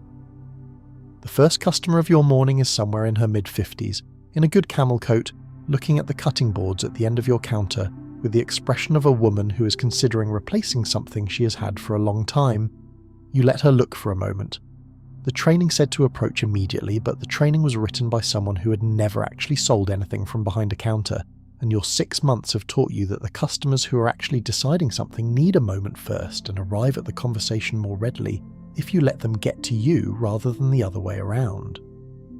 She turns and your eyes meet, and you take that as your cue. "Good morning," you say. "Can I help you find something? Or are you just having a look?" The phrasing matters. Just having a look is a permission slip. It tells the customer that browsing's acceptable, that she will not be followed and pressured if she's not ready to buy. And a significant proportion of your morning customers are in fact just having a look and will become buying customers in a different visit, and treating them well in the looking visit is how you ensure they come back. She says she is looking for a new cutting board because the one she has developed a crack, and you ask what material she prefers, and she says she has always used wood, but she has read something about plastic being easier to clean, and you're already in the conversation, moving from behind the counter to beside her, so you can show her the three options without the glass between you. This is the part of the job that is genuinely interesting. Not every customer and not every transaction, but this kind, the one where a person is actually thinking about something and wants to think about it with someone who knows the subject. She is not buying a cutting board because a cutting board is on a list. She is buying a cutting board because she has a cracked one that is beginning to harbour bacteria in the crack, and she knows it, and she is making a decision about what kind of cutting board she wants her kitchen to have going forward, and that is a small but genuine decision about the kind of kitchen she wants to run. You have that conversation with her. You tell her about the wood, about the maintenance it requires and the warmth it brings to a kitchen surface, and the fact that it can be sanded and oiled back to something like new if it is treated well. You tell her about the plastic, about the dishwasher-safe argument that is genuinely compelling for a woman who does not want to think about her cutting board as requiring special maintenance. You tell her about the bamboo option, which has come in recently and which you do not fully understand yourself yet, but which has the selling point of being harder than most woods and therefore more resistant to the knife marks that harbour bacteria in the first place. She chooses the wood. She says she has always used wood and it makes her think of her mother's kitchen. You write up the sale and she thanks you, and the transaction is complete, and she moves toward the elevator with her cutting board in the store bag, and you feel the thing you feel when a conversation goes the way it is supposed to, which is not exactly pride but is adjacent to it, the professional satisfaction of having matched a customer with the right tool. The morning continues. A young woman, probably newly married based on the way she is looking at everything with a slightly overwhelmed expression and a list that she keeps checking against the display items, spends 40 minutes at your counter and leaves with a strainer, a set of measuring cups, a garlic press, and a vegetable peeler. You could have sold her more. The apple corer was on her list and she asked about it, but ultimately decided to come back for it, which means she is coming back, which means you have a return customer at 23 years old who's in the process of equipping her first proper kitchen and will probably return to this counter for the next several decades as long as you give her a reason to. You give her a reason. When she asks about the garlic press, which is a tool she is slightly uncertain about in the way that garlic as a domestic ingredient carries a certain social freight in 1960s, American cooking that it will take another decade to fully shed, you show her how it works with the demonstration model, and you do not make her feel ignorant for not knowing. You tell her it is faster than chopping and easier to clean than she might think, and the volume of garlic it processes is consistent, which matters for recipes that depend on proportion. She buys it. The garlic press conversation happens more often than you would have predicted before you started this job. It is a tool that sits on the border of the familiar and the slightly unfamiliar for a significant percentage of your customers. A tool that they have seen at someone else's house or read about in a recipe column, but that they have not owned themselves and are not entirely certain they need. Your job in that conversation is not to pressure them toward the purchase, but to give them the information they need to make the decision themselves. Because a customer who buys a garlic press after a conversation with you and uses it every week for the next 15 years is a different kind of customer than one who buys it under pressure and puts it in the back of the drawer where it stays unused and generates a faint resentment toward the counter that pushed it on her. This distinction between a sale that serves the customer and a sale that serves only the number on the daily ticket is one that the training touched on in a general way, but that you have internalized through experience, through the conversations that ended in satisfied purchases and the conversations that ended in purchases you suspected were not quite right, and the rare but instructive conversations that ended in no purchase at all, but left the customer with a clear sense of what she needed and when she was ready to come back for it. By 11 o'clock you have had 12 transactions and 3 conversations that did not result in a transaction, which is normal and fine. The no transaction conversations are part of the work, not failures of it. A customer who comes to ask whether a pastry blender is worth buying and leaves without buying one, but with a clearer sense of why she might want one. Next month is a customer who trusted you with her uncertainty and left having gotten something from the interaction. That matters for the counter's long-term relationship with the floor's customers, even if it does not move the daily numbers. The floor manager passes at 10:30 with his clipboard and his particular brand of encouragement that is difficult to distinguish from scrutiny, and he notes the transaction slips and makes a sound that could be satisfaction, or could be the baseline of someone moving through his morning, and then he is gone and the floor is yours again. You have learned to translate this as adequate. Adequate on this floor is a good day. The mid-morning brings a different kind of customer, the gift buyer. This is a woman who is not shopping for herself but for someone else, who has a specific occasion in mind, a shower or a birthday or a daughter setting up house, and who needs to identify the right tool at the right price point and communicate it clearly enough to the gift recipient that it will be understood and valued rather than returned. Gift buying at the housewares counter requires a different kind of conversation. You need to understand not just the budget but the recipient, whether she is an experienced cook or a beginner, whether she already has the basics and needs the specialized tools, or whether she needs the basics and the specialized tools would be premature. You're essentially profiling a person you have never met based on 20 questions with someone who knows them well and is doing their best to translate. You're good at this. You have discovered that you have a facility for this kind of inference, for taking the information a gift buyer gives you and producing a recommendation that is accurate enough to be useful. When a woman tells you her daughter has been married 2 years and lives in a nice apartment and loves to cook Italian food, you know that the garlic press is the right answer, and the pasta machine is too ambitious a gift for a shower unless the giver knows the recipient very well, and the kitchen shears are an excellent secondary suggestion because they are the kind of tool that experienced cooks know the value of, and less experienced cooks tend not to purchase for themselves, even though they would use them constantly if they had them. This is pattern recognition built on 6 months of conversations, and it is, in the specific way of expertise built from repetition, satisfying to deploy.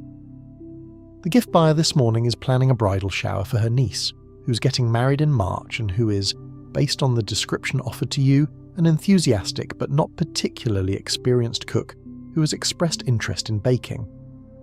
You work through the options together: the pastry blender, the biscuit cutter, the set of nested mixing bowls, the rolling pin with the removable rings for achieving consistent dough thickness, which is a newer product that you've been showing with good results because the concept is immediately comprehensible. You roll the dough, and the rings prevent you from rolling it too thin, and the customer can see instantly why this would be useful to a baker who is still learning to judge thickness by feel. The woman buys the pastry blender and the biscuit cutter and asks you to have them wrapped together, and you call to the gift wrapping station and arrange the pickup, and the transaction concludes in a way that feels complete, like a small story with a satisfying structure. The lunch hour brings a different population, women on their own lunch break from offices downtown, shopping in the 20-minute window that is all their schedule allows, moving through the floor quickly and with a directness of purpose that makes them easy and fast to serve. They know what they want, they have thought about it on the elevator up, they ask their question, get their answer, make their purchase, and are back in the elevator in under 5 minutes. You like these customers for different reasons than you like the morning browsers. Not the depth of conversation, but the clarity of need, the simple satisfaction of having the right answer immediately available. The lunch crowd contains a particular type of customer that you have come to recognize and look forward to, the woman who is shopping on her lunch break, not because she has a list, but because she is escaping. She has stepped out of an office or a building where she has been one person all morning, and she is, for 20 minutes or 40 minutes, someone else. Someone with money in her handbag and the freedom to spend it on something that pleases her. She does not have an agenda.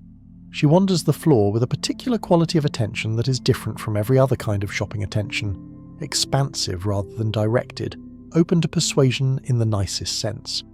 These are the customers who buy the melon baller in October for no reason that has anything to do with melon. These are the customers who discover the lemon zester and realize they have always wanted a lemon zester, without knowing they wanted a lemon zester. These customers remind you why this job, on its best days, is something more than moving inventory. The afternoon is slower. A particular kind of quiet settles over the housewares floor after 2 o'clock, when the lunch shoppers have gone back to their offices and the school schedule shoppers have gone to collect their children, and the retired morning shoppers are home having their afternoon tea. The floor is still, and the light through the windows that face west is beginning to turn golden, and you have a moment that is not exactly rest, but is less than full engagement, a reduced tension that lets you attend to the counter itself, to the small straightenings and restockings and relocations that keep the display looking the way it is supposed to look. You reorganize the egg separators, moving the shallower model to the front of the display and the deeper model back. You restock the box grater display from the reserve in the stock room, a trip that requires signing out the items on the stock sheet and initialing the restocking column, a small bureaucratic act that you perform with the practiced ease of someone who has done it enough times to have stopped noticing the form itself and simply filling it out.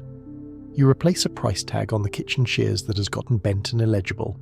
These are small tasks, housekeeping tasks, the maintenance of the counter, in the same way that the housewife at home maintains her drawer. The same logic, the same investment in order, the same understanding that a well-maintained environment communicates something specific about the person who maintains it. The department manager comes by at 2:30 with a clipboard, and the practiced pleasantness of someone whose job includes checking that everything is where it is supposed to be without appearing to be checking. She notes the restocked graters and says nothing explicit, but the lack of comment is itself a comment, which is how most of the floor communication works, in the space between what is said and what is meant.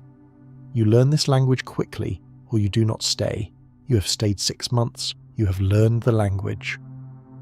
There is a conversation at 3:15 with a woman about a lemon zester that will stay with you. She's in her 40s, well-dressed, with a kind of economy to her movements that suggests a person who does not waste time. She wants to know the best lemon zester on the counter. Not the cheapest, not the most popular, the best. You show her 2 options. You explain the difference. She listens with the focused attention of someone who is actually processing what you are saying, rather than waiting for you to finish. She asks one precise question about the width of the zesting holes and whether that affects the intensity of the zest flavour in a baked good.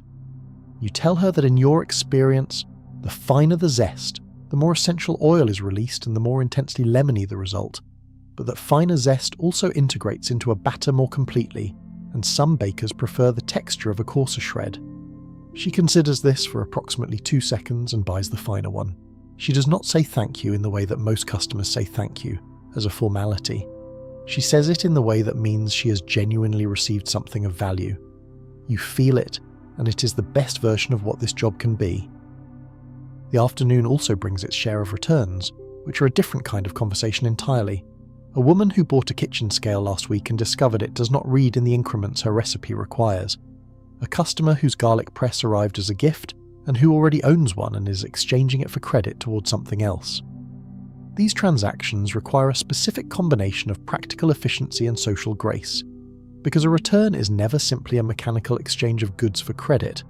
It is a conversation that someone arrives at with a particular emotional charge, the low-grade discomfort of someone who has to say, "This did not work" or "This is not right." And your job is to resolve the practical matter and diffuse the discomfort simultaneously, so that the customer leaves the floor feeling that they have been dealt with fairly, that the store is on their side rather than in their way.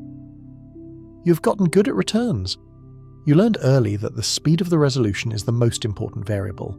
A return handled promptly and without argument produces a customer whose annoyance converts to appreciation faster than seems logical. A return handled with hesitation or negotiation prolongs the discomfort and sometimes escalates it unnecessarily. So you move quickly, verify the receipt if there is one, or confirm the price from the current tag if there is not, and process the credit with the practiced smoothness of someone who has done it many times before, and the customer's relief is genuine and immediate. By 4:30, your feet have been on this floor for over 8 hours, and they are informing you of this fact with considerable specificity.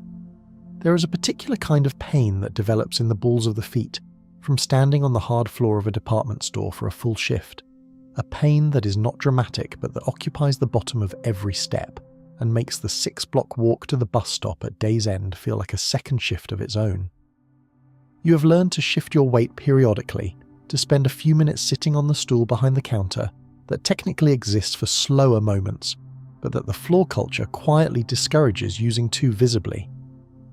The white cotton gloves, which must be worn throughout the shift and which you have come to think of as the uniform item that most precisely communicates the particular nature of this work, are uncomfortable in the way that any glove is uncomfortable after 8 hours of continuous wear, slightly warm, slightly confining, a constant reminder that you are here in a professional capacity rather than a personal one, that your hands are not your own hands right now, but the store's hands, the hands of the institution, the hands that represent the standard. You change gloves at midday, a fresh pair from the locker, and the fresh pair feels good for about 45 minutes before settling into the same mild discomfort as the morning pair. You do not complain about the gloves. Nobody complains about the gloves. The gloves are the job. The evening customers are different again from all the rest. They are women who work, who are coming by after their own shifts. If you like the video so far, please leave us a like and a sub. A sub to the channel helps us make more videos for you to watch and keep the channel alive, who have come directly from an office or a classroom or a doctor's waiting room, and are still in the clothes of their other life, their professional life, the one that is not this, and they are moving with the specific kind of efficiency that belongs to a person who has calculated exactly how long they have before the store closes and exactly what they need to accomplish in that time. They are quick and direct, and tend not to browse, and serving them is a clean and efficient exchange that you have come to appreciate on the days when your energy is low, and the depth of a long morning conversation is more than you can give. There is something you notice about these women, the ones who come after their own workday, that you have not been able to entirely put into words, but that has something to do with the way they carry themselves on this floor. They do not defer. The morning customers, many of them, carry a certain quality of seeking the authority that you are positioned as holding, looking to you for the definitive answer on which pastry blender is correct, wanting to be told rather than persuaded. The evening customers, in contrast, tend to arrive already decided, already holding the information they need, using you primarily as the point through which the transaction is processed rather than as the expert who shapes the decision. It is not a less pleasant interaction, it is a different one, and the difference is interesting to sit with. Tonight's last customer before closing arrives at 4:50 and buys a cherry pitter. She's there and gone in 4 minutes. You write up the slip, she takes the bag, the elevator doors close, and the floor is quiet. You straighten the counter one last time. You restore the display to its opening configuration, the one established in the training and maintained through each day's worth of handlings and shiftings and replacements. You make a note in the counter log about the garlic press, which is down to 2 display models and will need restocking from the reserve. You cover the glass counter with the velvet cloth that lives in the cabinet underneath. You collect your bag from the break room locker. The walk to the bus stop is 6 blocks in the October air and your feet register every step. You pass a restaurant where a family is sitting at a window table, and through the glass you can see a woman cutting something with practiced efficiency, and a child reaching for a piece of bread and a man talking with his hands about something. A kitchen in public, the small performance of it, the tools in use and the food arriving and the family arranged around it in the easy order of people who do this every night without thinking about it. Somewhere in that woman's kitchen there is a drawer, and in the drawer are the tools, and someone sold her the tools once across a counter like yours, in a conversation that lasted 3 minutes or 40, and the tools went home in a bag and found their places and stayed there, doing their work, invisible in their reliability. You think about this on the bus, about the chain from the factory in Chicago to the display hook, to the bag, to the drawer, to the hand that reaches for it in the early morning before the house is awake. About the knowledge embedded in that chain, the engineering knowledge and the sales knowledge and the domestic knowledge, the knowledge of the hand and the kitchen and the Tuesday. About how much work goes into making something look effortless. About how the best tools and the best days at this counter share that quality. The quality of effort so well applied that it disappears entirely into the result. Tomorrow morning you will be back at 8:20, coffee in hand, uniform straight, name tag on, knowing that somewhere across this city the drawers are full of the tools you sold them, and every morning a woman reaches in and finds what she needs, and the kitchen runs. There was a photograph. Not one photograph exactly, but one type of photograph that appeared with such regularity in the magazines and the advertising spreads of the 1950s and early 1960s that it might as well have been a single image reproduced across 1,000 pages.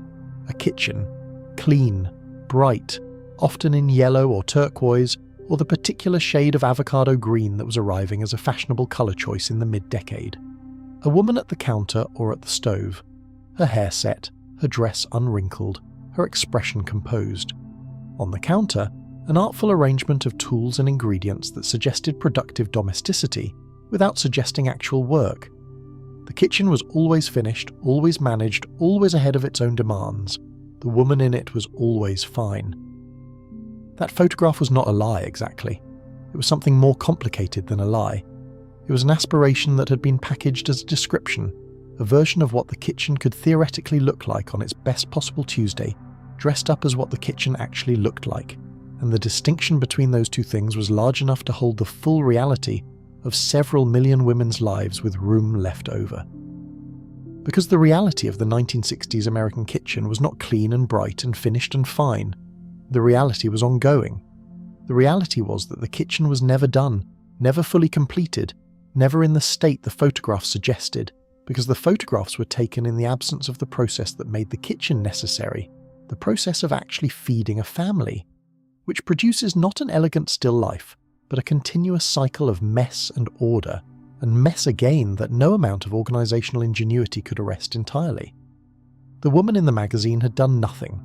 The woman in the real kitchen had been doing everything since before 6 in the morning, and her kitchen showed it, and the magazines were careful not to show that.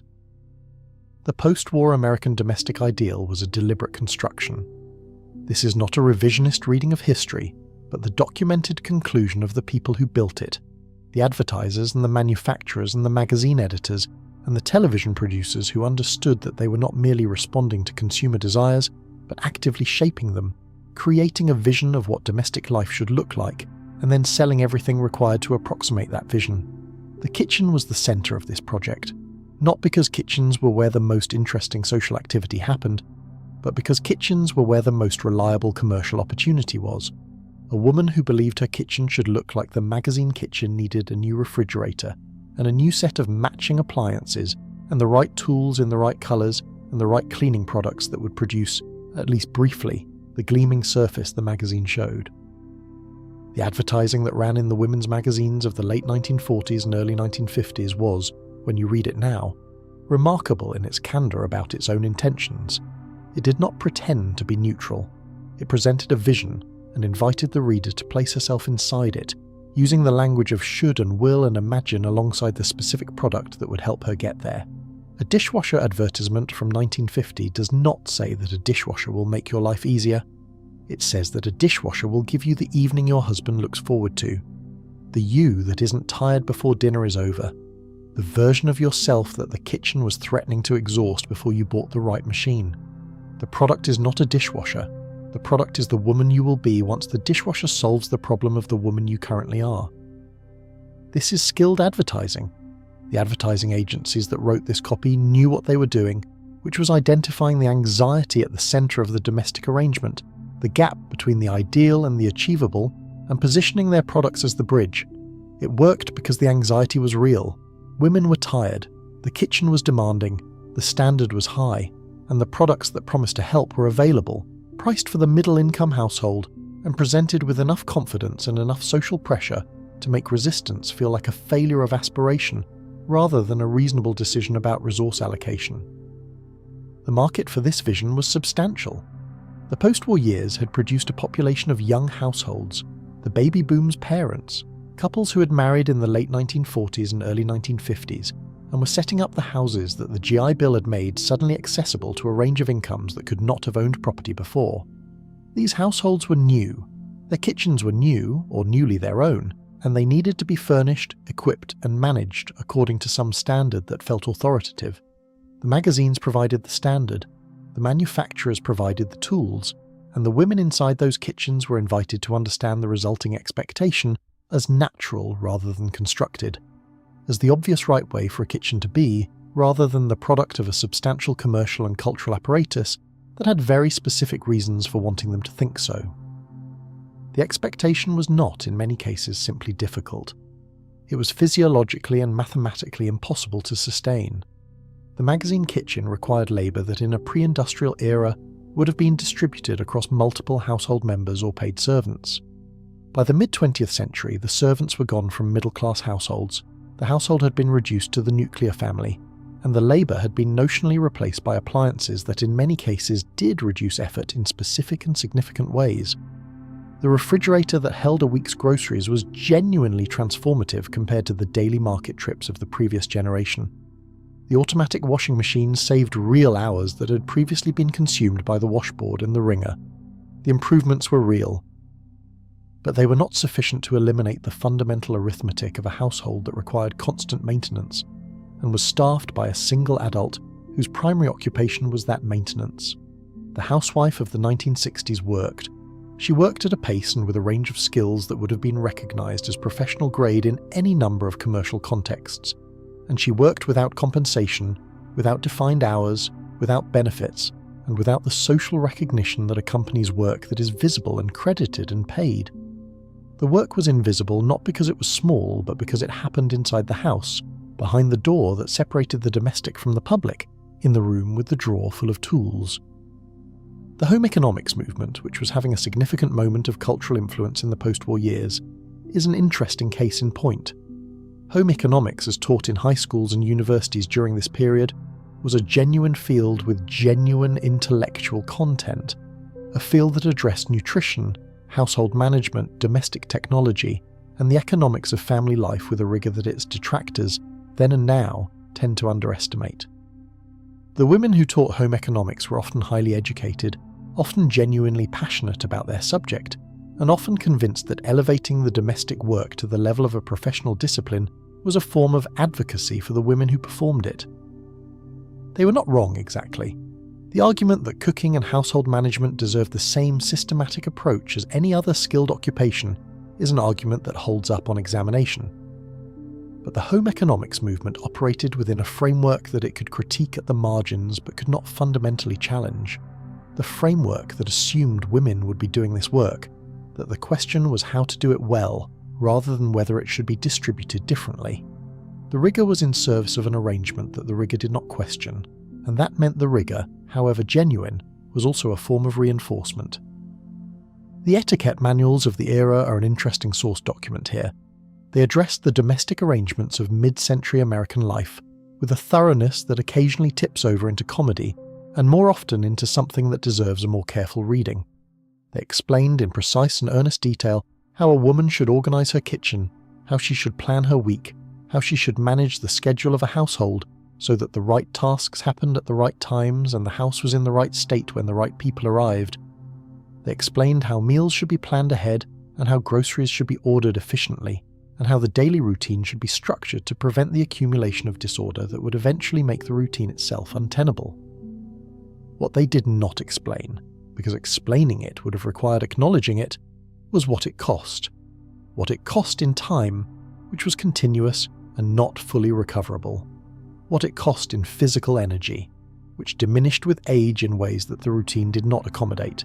What it cost in the particular kind of mental labour that is involved in running a household, the constant low-grade management of competing priorities, the anticipation of needs before they become crises, the maintenance of enough forward planning to ensure that dinner was possible at 6 and the school lunches were possible at 7, and the house was in a state by 9 that could receive guests if guests arrived unannounced, which was a real possibility in a culture where dropping in on a neighbour was considered both normal and the kind of thing a well-kept household should be prepared for at any time.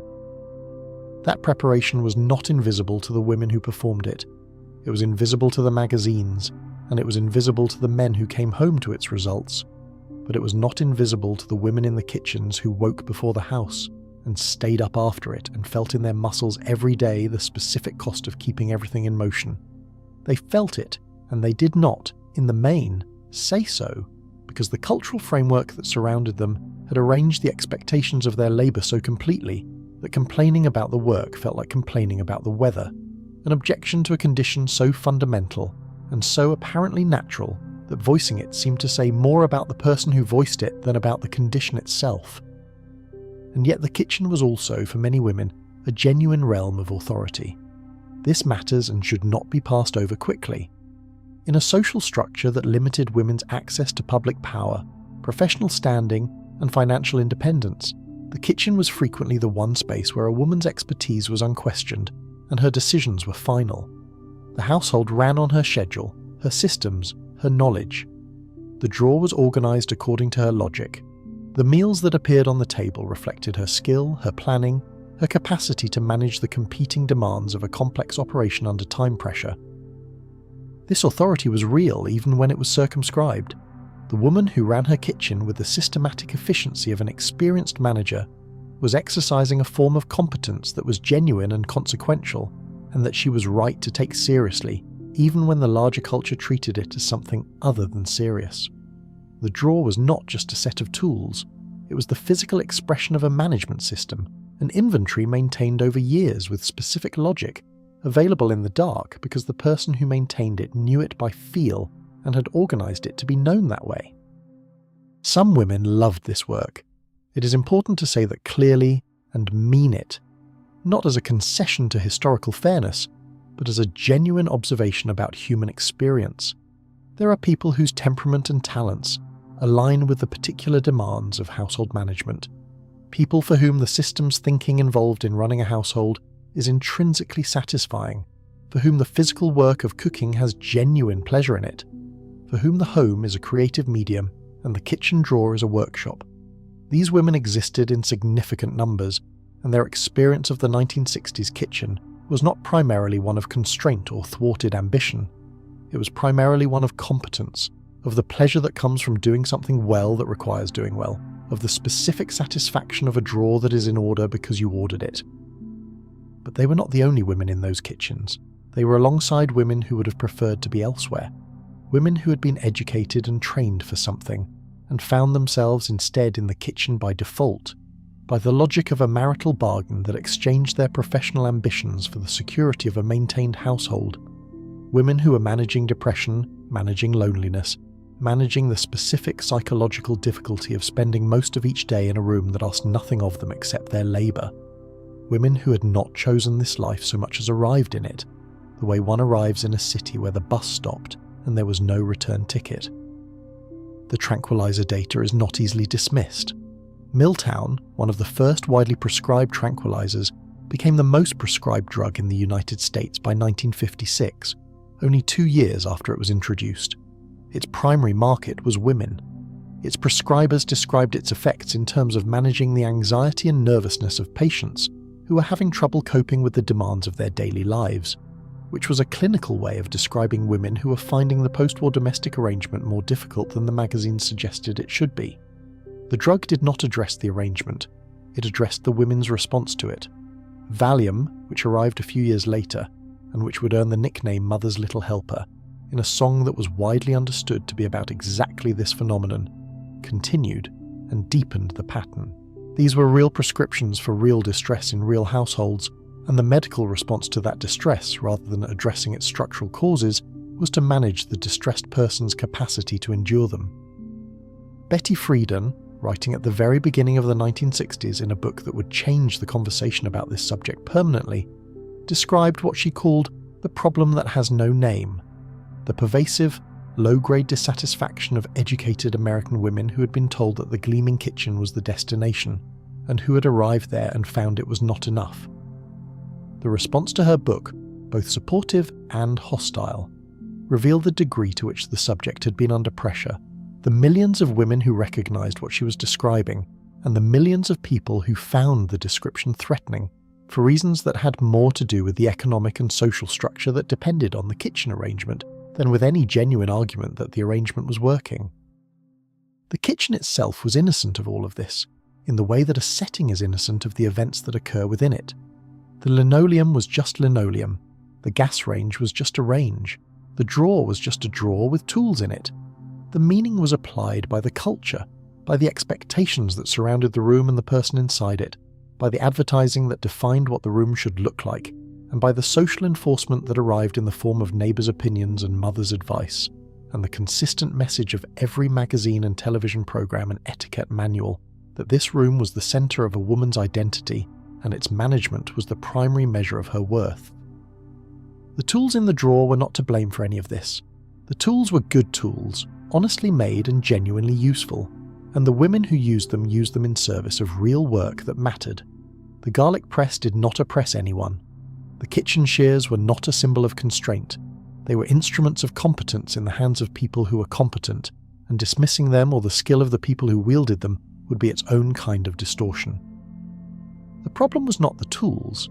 The problem was the contract in which the tools were embedded, the unwritten agreement that the person who managed the drawer was the person who was supposed to manage the drawer, always, by definition, by the nature of her being the person she was, without renegotiation, without compensation, without the professional recognition that this same level of organisational skill and sustained labour would have received in any context outside the home. The tools were fine. The contract was not, or was at least not as universal, not as inevitable, and not as natural as the magazines had taken such care to make it appear. The gleaming kitchen of the advertisements was a real room inhabited by real women doing real work. It was also a commercial construction that served specific interests and obscured specific costs. Both of those things were true at the same time. Both of those things were true in the same drawer. The decades that followed the 1960s did not resolve this complexity so much as redistribute it. Women entering the workforce did not exit the kitchen. They added professional labour to domestic labour and found the total was not simply the sum of two parts, but something more demanding. A double shift performed by people who were not supposed to acknowledge that it was a double shift. The kitchen remained. The drawer remained. The tools remained. What changed was who else was responsible for what happened in the room, and the answer to that question was still, in most households, far from equal, even as it was, in visible and meaningful ways, more complicated than it had been. The women who kept those drawers are mostly grandmothers now, or gone. Their kitchens have been renovated or replaced. The houses have changed hands. The magazines they read are in landfills or archives. But the tools, in many cases, are still around, passed down or sold in estate sales or sitting in thrift stores behind a price tag that does not begin to account for how many Tuesday mornings they represented. A melon baller from 1958, a pastry blender with green joints at the metal-to-wood connection, a set of nested measuring cups, aluminum, largest to smallest, worn smooth at the handle. Someone made those, someone sold those, someone bought those, someone used those for decades in a drawer in a kitchen that looked nothing like the magazine photographs and sounded like children and coffee percolating, and the particular creak of a floorboard that was never fixed and cost nothing and was as specific to that house as anything in it. That is the story the drawer actually tells, not the magazine kitchen, not the impossible gleam, not the woman who was always fine and always ahead and always composed, but the real kitchen, smelling of stock and coffee and morning, where a real woman reached in without looking and found what she needed and made breakfast and made lunch and made dinner and did it again the next day and the day after that and the day after that, in the ordinary, extraordinary continuity of a life spent making other lives possible. That kitchen was not perfect. It was better than that. It was real. There is a particular kind of quiet that settles over this kind of story at the end, and I do not want to rush through it. Because what we have been doing tonight, all the way through this evening together, is something that deserves a slow exit, a gentle unwinding from the specific weight of what it meant to keep a kitchen in that era, to stand behind a counter in white gloves and know the difference between every tool on display and why each one mattered to the woman who would use it, to manufacture the tools in a Chicago factory with the particular care of people who knew that a garlic press used 3 times a week for 15 years carries a different kind of requirement than one purchased to be looked at. We went into a kitchen before the house was awake, and we felt what it felt like to pull open that drawer with the familiar tug that accounted for the slightly sticky track, to find everything where it was supposed to be, not because things arranged themselves, but because someone had arranged them, had spent years learning the arrangement and maintaining it, had built a system out of ordinary objects that made the ordinary labour of feeding a family not elegant exactly, but efficient and in efficiency, its own kind of grace. The coffee percolated on the back burner and the stock simmered and the yard was visible through the east window in the early light. Frost on the grass, the day not yet started, the house not yet awake, and in that particular stillness a woman stood at her counter and held the rolling pin in her hands. Not because she needed it quite yet, but because there was something in the weight of it that was simply good to hold. We learned where those tools came from a factory floor in Chicago where people made deliberate engineering decisions about the spring tension of a cherry pitter because the hand that would hold it deserved to have something made with attention, where the red-handled tools came off the line carrying the accumulated knowledge of an institution that had been inside the American kitchen in some form since before the century turned and understood, from long experience, what that kitchen required. The engineering decisions were small: the spring tension, the tine spacing, the depth of the egg separator cup.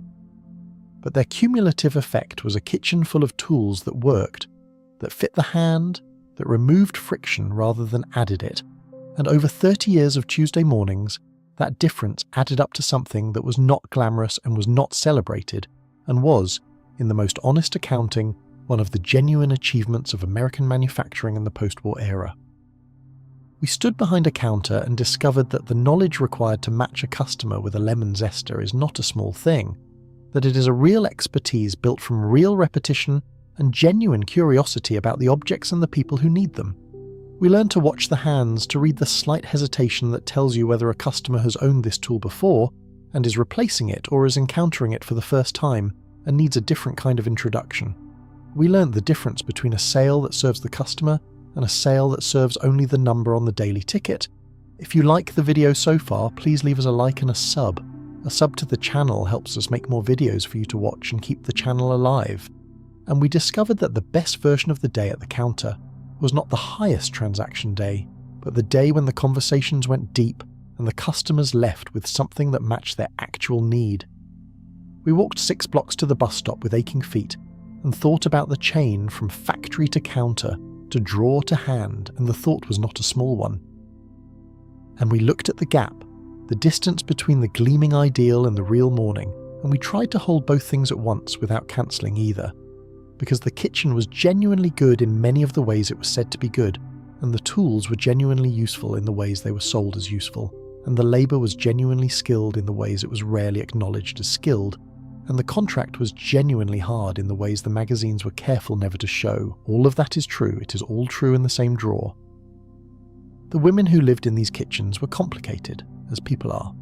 They were tired in ways they did not always name, and competent in ways they were rarely credited, and resourceful, in a manner that deserved a much bigger stage than the one history gave them.